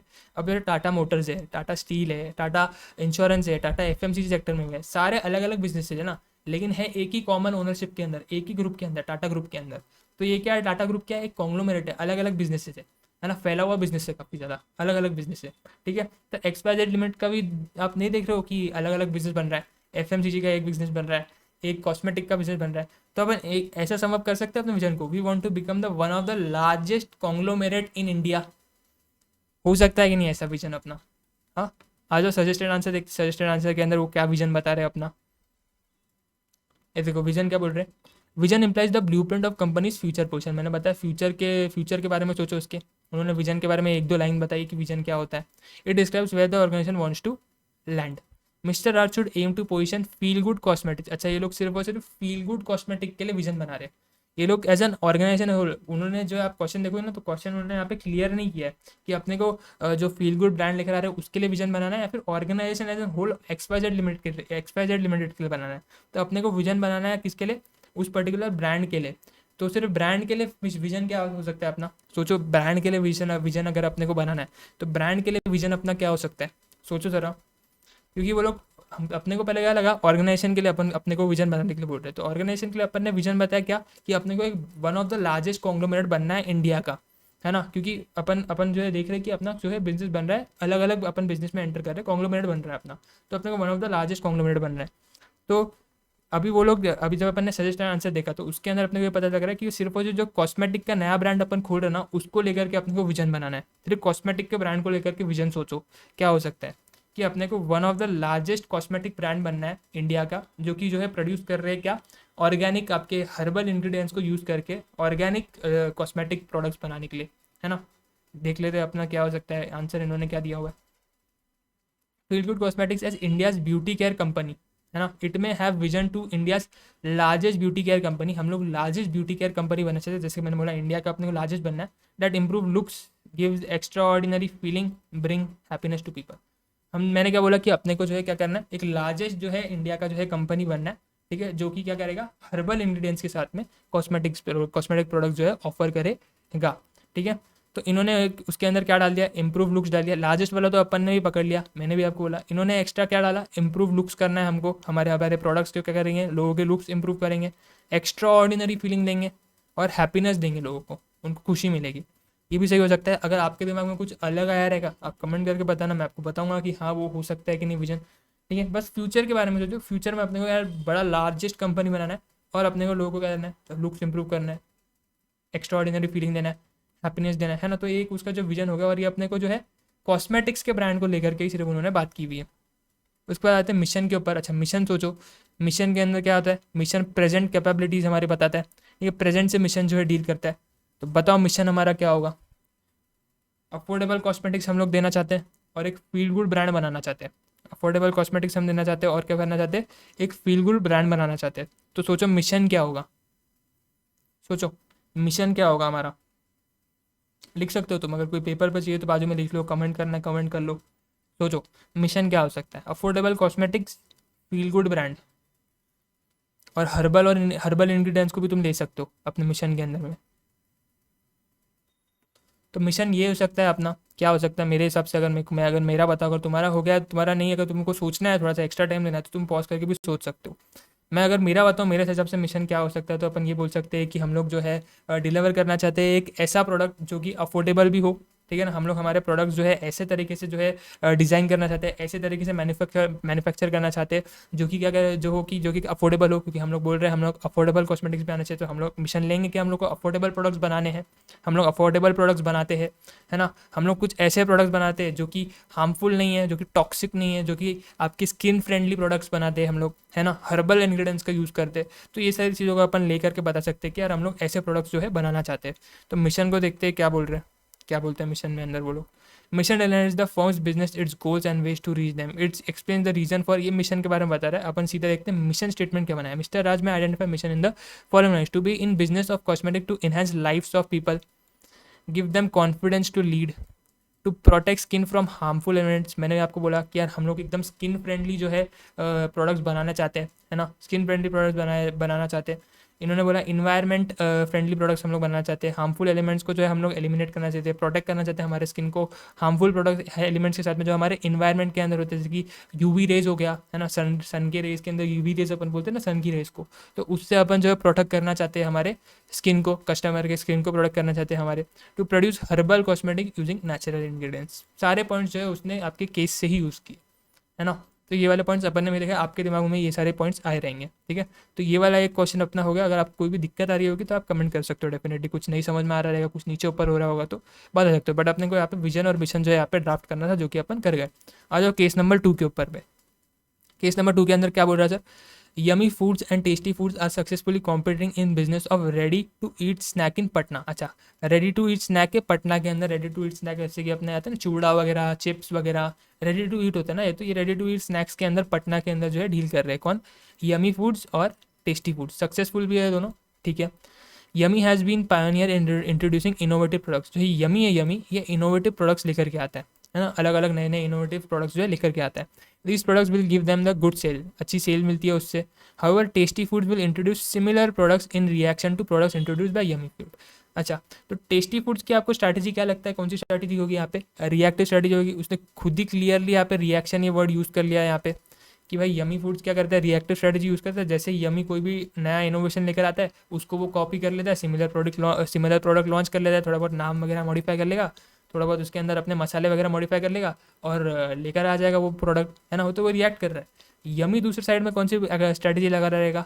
प्रोएक्टिव। क्यों? क्योंकि वो इनोवेटिव कर रहा है ना, वो इनोवेट कर रहा है, वो पूरा दिमाग लगा रहा है, फ्यूचर को देख रहा है, कस्टमर को स्टडी कर रहा है, कस्टमर फ्यूचर में कैसे रिएक्ट करेगा, कस्टमर को फ्यूचर में उसका प्रोडक्ट पसंद आएगा नहीं आएगा, वो सारी चीज़ों को वो जो है दिमाग लगा रहा है अपना और एक प्रोडक्ट लेकर के आ रहा है। वो प्रोएक्टिव है यमी। टेस्टी क्या है? टेस्टी रिएक्टिव है। उसने उन्होंने खुद ही कह दिया रिएक्शन वर्ड यूज़ करके, और दिख भी रहा है कि यार वो कॉपी कर रहा है। जैसे यमी ला रहा है वो उसको देख रहा है और उसको देख करके वो अपना जो है रिएक्ट कर रहा है ना। Discuss the strategic approach to two companies which is superior. Superior कौन है? Superior is proactive. Strategic management अपने को क्या बनाता है? सुपीरियर बनाता है। स्ट्रैटेजिक मैनेजमेंट अपने को क्या बनाता है? प्रोएक्टिव बनाता है। सुपीरियर बेसिकली आपका जो है बेसिकली ब्लेंड सुपीरियर होगा। प्रोएक्टिव भी it would not be a right answer कि सिर्फ अपने को स्ट्रैटेजिक मैनेजमेंट आपको प्रोएक्टिव बनाता है। बट सुपीरियर अगर मैं देखूँ तो सुपीरियर वुड बी ब्लेंड, ठीक है ना। Superior would be blend. And strategies का जो इनका स्ट्रैटेजी अप्रोच है ये तो अपन ने आइडेंटिफाई कर लिया। तो देखते हैं ये लोग क्या बोलते हैं, सुपीरियर किसको बोलते हैं। अपने हिसाब से सुपीरियर इज ब्लेंड। मैंने शायद से प्रोएक्टिव बोल दिया तो उसके लिए आई एम सॉरी। प्रोएक्टिव जो है स्ट्रैटेजिक मैनेजमेंट आपको बनाता है, but you should be blend, you should use blend of reactive and proactive, ठीक है। तो एक बार देख लेते हैं उनका क्या बोलते हैं, ठीक है ना। यमी जो है देखो, यमी प्रोएक्टिव उन्होंने बोला, टेस्टी उन्होंने क्या बोला? रिएक्टिव बोला। अच्छा, उसके रीजंस आप दे सकते हो, ठीक है। रीजंस मेरे ख्याल से आप लोग दे दोगे। रीजंस में मैं कुछ वैल्यूएडिशन नहीं कर पाऊंगा जो कि अपन ऑलरेडी समझ चुके हैं उस चीज़ को। अपन देखते हैं सुपीरियर उसने किसको बोला हुआ है। सुपीरियर वाला पॉइंट दिख रहा है क्या तुमको? If organization it's better to be proactive rather than reactive, being proactive in aspect such as introducing. अच्छा, तो उसने सुपीरियर प्रोएक्टिव को ही बोला है। स्ट्रैटेजिक मैनेजमेंट आपको प्रोएक्टिव बनाता है तो सुपीरियर भी उसने प्रोएक्टिव को बनाता है। बल्कि मेरे ख्याल से वो प्रोएक्टिव एंड रिएक्टिव में पूछ रहे सुपीरियर क्या होगा, प्रोएक्टिव एंड रिएक्टिव में से ज़्यादा बेटर क्या होगा। तो बेटा प्रोएक्टिव एंड रिएक्टिव में से ज़्यादा बेटर प्रोएक्टिव। वो ये नहीं पूछ रहा है कि यार बेस्ट अप्रोच क्या होगा, अप्रोच कौन सा अच्छा, वो ये नहीं पूछ रहा है। वो ये पूछ रहा है कि बताओ प्रोएक्टिव और रिएक्टिव में से ज़्यादा बेटर कौन है। अच्छा, तो थोड़ा सा मेरे को भी थोड़ा सा समझने में थोड़ा सा वो हो गया, ठीक है। तो आई होप आपको भी समझ में आ गया रहेगा। वो पूछ रहा है सुपीरियर कॉन्सेप्ट, प्रोएक्टिव ज़्यादा बेटर है कि रिएक्टिव। उन दोनों में से ही वो स्पेसिफिकली पूछ रहा है। अगर वो ये पूछता है कि बेटर अप्रोच क्या है, तो अपन बेटर अप्रोच बोलते हैं कि ब्लेंड, बेटर अप्रोच ब्लेंड है, ठीक है। लेकिन वो ये पूछता है प्रोएक्टिव और सुपीरियर में अगर मैं तुमको ऑप्शन दूँ तो तुम क्या बनना पसंद करोगे, तो प्रोएक्टिव इज गुड, ऐसा वो लोग बोल रहे। और आप लोग का जो है हो सकता है आप लोग बोलो रिएक्टिव, बट अपने को मॉड्यूल के हिसाब से चलना है, मॉड्यूल जैसा बोल रहा है अपने को वैसे मानना है। आप बोल सकते हो रिएक्टिव भी जो है सुपीरियर है, लेकिन स्ट्रैटेजिक मैनेजमेंट आपको प्रोएक्टिव बनाता है, तो you have to stick, you have to write in exam proactive. And वो सब चीज़ें उसने जो है आगे अपना एक्सप्लेनेशन वगैरह दिया हुआ। उसने ये भी बताया हुआ है कि अगर यमी को जो है यहाँ पर, यमी जो है कैसे जो है यहाँ पे रिस्पॉन्ड करे, तो at the same time crafting a strategy involve sitting together proactive intended strategy and situation this expects can be accomplished by Yummy, ठीक है। द कंपनी सिचुएशन चेंज और better option emerge reactive strategy adaptive strategy.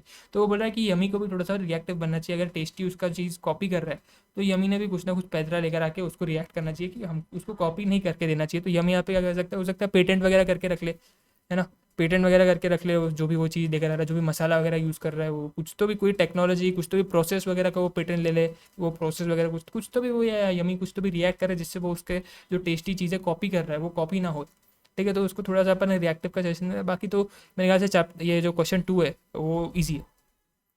आ जाओ question 3 पे आ जाओ। अगर कोई भी दिक्कत रहेगा तो तू कमेंट कर सकते हो।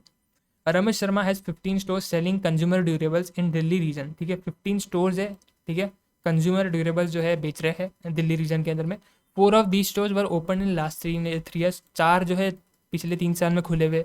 ही believes in managing strategically and enjoyed significant sales of refrigerator, ठीक है। स्ट्रैटेजिकली सारी चीज़ों को जो है वो मैनेज कर रहा है, और उसको अच्छी खासी सेल मिली थी रेफ्रिजरेटर की, टेलीविजन की, वॉशिंग मशीन की, एयर कंडीशनर की। And like till 4 years back, 4 साल पहले तक उसका जो है सेल काफ़ी ज़्यादा अच्छा चल रहा था, ठीक है। With a shift to the purchase to online stores. लेकिन क्या हो रहा है अब, क्या हो रहा है अब, ये हो रहा है कि यार उसका जो ये जो शिफ्ट आ रहा है कि ऑनलाइन स्टोर्स आ रहे हैं, उसके फिजिकल स्टोर्स है 15, ठीक है ना, 15 फिजिकल स्टोर्स है, 4 उसने जो है पिछले 3 साल में खोले हैं, ठीक है।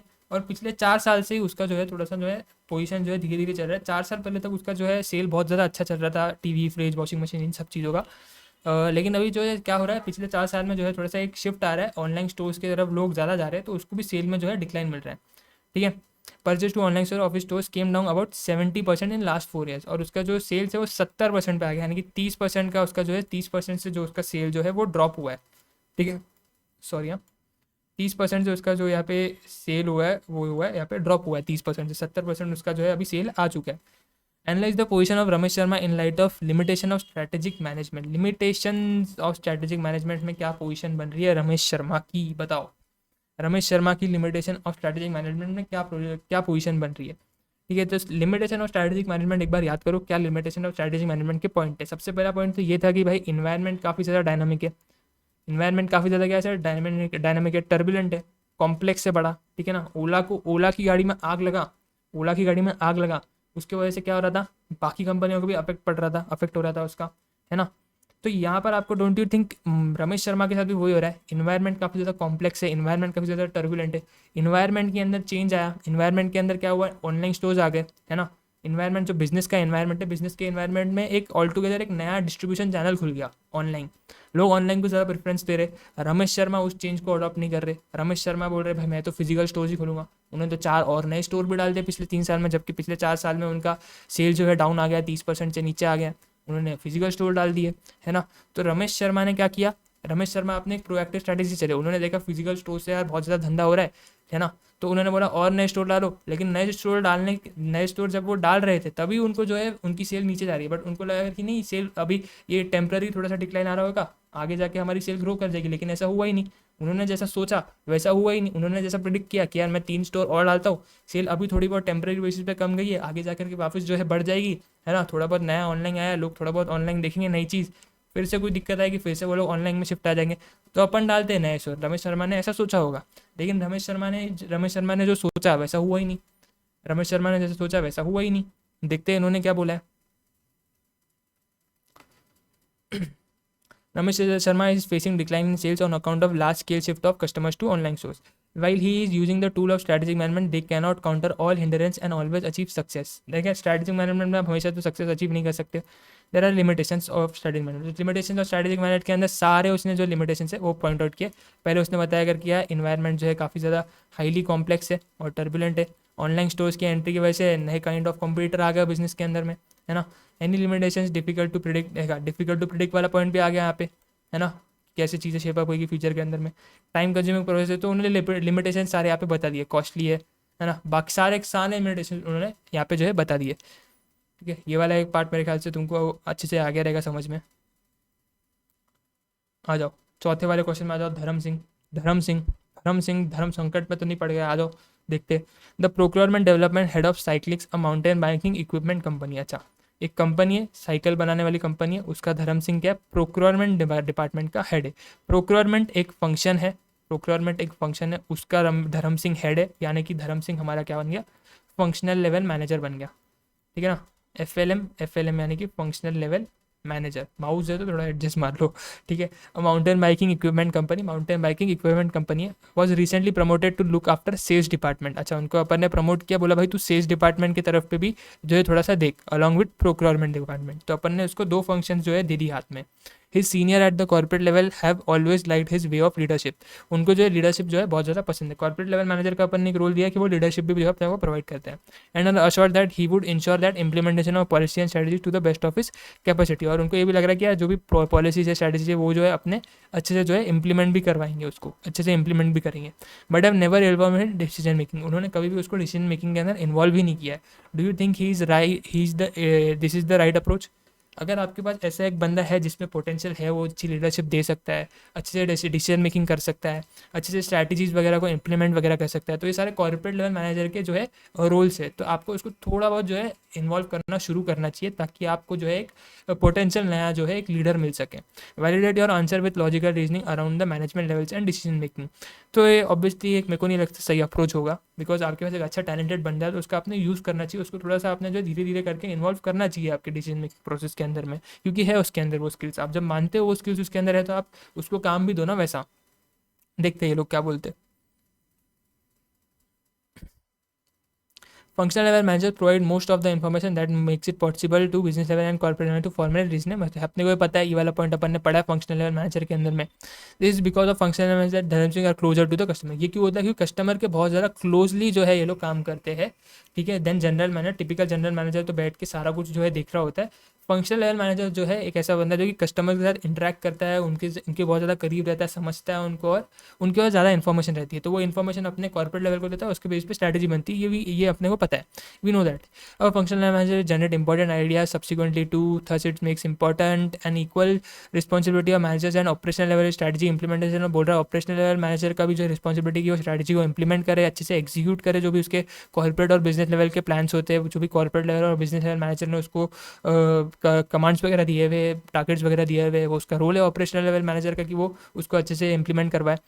दस the approach of Cyclix manager is not right. जैसे कि अपन ने बोला उसका जो अप्रोच है वो राइट नहीं है। दे should involve Dharam Singh as well as other functional management to in strategic management. क्यों? क्योंकि उनके पास बहुत ज़्यादा अच्छी इन्फॉर्मेशन होती है। जब आप बोल रहे हो उसके पास स्किल्स है, उसके पास इन्फॉर्मेशन है, तो उसको इन्वॉल्व करो ना डिसीजन मेकिंग के प्रोसेस में, तभी तो आपकी ऑर्गेनाइजेशन अच्छे से ग्रो कर पाएगी। तो ये जो आपका जो कंपनी है उसका अप्रोच बिल्कुल भी सही नहीं था। ओके, तो बस एक आखिरी क्वेश्चन है सर, वो आखिरी क्वेश्चन अपन ने डिस्कस करना, उसके बाद अपना क्वेश्चन बैंक भी खत्म हो जाएगा। रही बात एमसीक्यू की और जो डिस्क्रिप्टिव, ये जो इंडिविजुअल जो आपके ये है, इंडिविजुअल जो क्वेश्चन है ये आपको खुद से करना पड़ेगा सर। इंडिविजुअल देख सकते हो आप, ये देखो डिस्क्रिप्टिव क्वेश्चन है इंडिविजुअल, ये आप खुद से करोगे, बिकॉज इसके अंदर मेरा कुछ ये नहीं है, मतलब वैल्यूडेशन नहीं है। देखो बेनिफिट्स पूछे, स्ट्रेट अवे 7 पॉइंट है, आपको पता है, आपको याद रखना, आपको जाके एग्जाम में लिख के आना है, तो इसमें मेरा कोई डिस्कशन वाला पार्ट नहीं। हाँ, ये जो केस वाले जो केस सिनेरियोज थे, ये अपन डिस्कस कर रहे हैं कि कैसे लिखना है, क्या पॉइंट्स होने चाहिए, एक अपन डिस्कस कर रहे हैं कि कैसे अपन ने सोचना चाहिए, तो आप समझ पा रहे होगे उस सारी चीज़ को। और ऊपर एमसीक्यू भी आपको मिलेंगे, वो एमसीक्यू भी आपको जो है क्या करना है, खुद से जो है सॉल्व करने पड़ेंगे एमसीक्यू भी आपको। तो थोड़ा सा आप वो जो है कर लो कि बस एमसीक्यू में अगर खुद से मैं सॉल्व करने बैठा है यहाँ पे, तो आपको क्या मजा आएगा? मतलब आपको सोचना पड़ेगा ना, आपको आपकी थिंकिंग उस वे में चलानी पड़ेगी कि आप एमसीक्यू के आंसर लाओ। हाँ, कोई एमसीक्यू का आंसर आपसे गलत होता है, आपको नहीं समझ में आता है, आप कमेंट करो, मैं उसको आपको जो है डाउट क्लियर कर लूँगा, है ना। आप टेलीग्राम पे मेरे को मैसेज कर सकते हो, टेलीग्राम पे अपन जो है वहाँ पर डाउट डिस्कस करेंगे आपका, अगर कोई एमसीक्यू के अंदर आपको चीज़ नहीं समझ में आता है। है ना। तो एमसीक्यू अगर मैं यहाँ से अभी ऐसे में से अभी मैं अगर एमसीक्यू भी ले लूँगा तो फिर वो वैलिडेशन वहाँ पे तो मेरा कुछ है नहीं, ठीक है। तो तुमको थोड़ा उतना दिमाग चलाओ, तुम्हारा समझ लो ये जो डिस्क्रिप्टिव वाला पार्ट मेरे को नहीं लगता तुमको देखने की भी ज़रूरत है, क्योंकि अपन ने जो है क्लास में जो अपन ने अपने नोट्स है, जो नोट्स में पढ़े वही चीज़ यहाँ पे जो है आंसर क्वेश्चन जो है उन्होंने पूछे हुए। तो बस नोट्स अच्छे से करो, रिवीजन नोट्स अच्छे से अपने बनाओ, जो हैंडमेड नोट्स अपन बना रहे हैं उसको अच्छे से रिवाइज करो, तो तुम्हारा काम हो जाएगा, ठीक है। अभी अपन जो है लास्ट में अपना जो केस बेस्ड सिनेरियो है उसको देख लेते हैं। क्वेश्चन नंबर 5 कहता है ABC limited is in wide range of businesses which include apparels, lifestyle products, furniture, ठीक है। तो अपन अपैरल बिजनेस में भी है, लाइफस्टाइल प्रोडक्ट्स भी बनाते हैं, फर्नीचर भी बनाते हैं, रियल एस्टेट में भी है, इलेक्ट्रॉनिक प्रोडक्ट्स भी बनाते हैं, है ना। बहुत सारे जो है मल्टीपल अपन अपने जो है वाइड रेंज ऑफ बिजनेसेस अपने जो है एबीसी लिमिटेड कर रहा है। The company is looking to hire a suitable CEO अपन हायर कर रहे हैं। Consider yourself as an HR consultant for ABC limited, अपन एचआर की कंसल्टेंट है। You have been assign the task to analyze the activities involve with the role of CEO. CEO क्या है sir? Corporate level manager, corporate level पे आता है, तो CEO हमारा क्या हो जाएगा? कॉर्पोरेट लेवल मैनेजर हो जाएगा। उसके रोल पूछ रहे, 8 पॉइंट अपने को पता है, वो लिखने हैं, खत्म हो गया। And name the strategic level that is role belongs, corporate level manager corporate level को बिलोंग करता है। सिंपल सी बात है, इसके लिए तो आंसर देखने की भी जरूरत नहीं है ना सर। तो इसी के साथ सर आपका आपका पूरा जो मॉड्यूल का क्वेश्चन बैंक है वो खत्म होता है। केस बेस्ड सिनारियोज मैंने आपके साथ डिस्कस कर लिया। एमसीक्यू के अंदर सर मेरा कुछ वैल्यू एडिशन है नहीं, तो आप लोगों को आपके साइड से देखो कोई दिक्कत आती है डेफिनेटली आप मेरे को टेलीग्राम पे कनेक्ट कर सकते हो। तो एमसीक्यू वाला पार्ट आप देख लेना, और ये जो डिस्क्रिप्टिव क्वेश्चन है, इंडिपेंडेंट क्वेश्चन है, ये आपको देखने की जरूरत नहीं है, बिकॉज अपन ने जो नोट्स से अपन ने पढ़ा है, ठीक है ना, उतना ही सफिशिएंट है। वो आप देख सकते हो, अगर आपको लग रहा है एक हाथ क्वेश्चन पढ़ लो, आप भी बोलोगे हाँ भाई सारे पॉइंट्स मेरे को आते हैं, तो उसमें देख के कुछ डिस्कशन वाला पार्ट नहीं है। वो आप जब आपके मॉक टेस्ट वगैरह लिखोगे तो आपकी राइटिंग प्रैक्टिस हो जाएगी। अभी भी अगर आपको लगता है कि यार 1-2 क्वेश्चन आपको देख के लिखना चाहिए तो आप लिख सकते हो। रही बात टेस्ट की, तो मैं चैप्टर वाइज आपका टेस्ट भी कंडक्ट करने वाला हूँ। अपन 1-2 दिन के अंदर मैं आपको 1-2 आने वाले लेक्चर के अंदर बताऊंगा कि अपन टेस्ट सीरीज कैसे जो है कंडक्ट करने वाले। चैप्टर 1 का टेस्ट कब होगा, कैसे होगा, वो मैं आपको जो है आने वाले 1-2 लेक्चर्स के अंदर अपडेट दे दूंगा। बस आज के लेक्चर के लिए अपन इतना रखते हैं। आई होप आपको मज़ा आ रहेगा। आज के लेक्चर को जो है अच्छे से तुम लोग जो है सेव करके लग लेना, क्योंकि इसके अंदर अपन ने रिवीजन भी किया हुआ है, क्वेश्चन बैंक भी डिस्कस की हुई है, तो तुमको कभी भी आगे फ्यूचर में ज़रूरत पड़ती है तो तुम उसका यूज़ कर सकते हो। बाकी मैं मिलता हूँ आपसे अगले लेक्चर में। थोड़ा सा गला भी मेरा बैठ गया है, तो थोड़ा सा अपन आराम करते।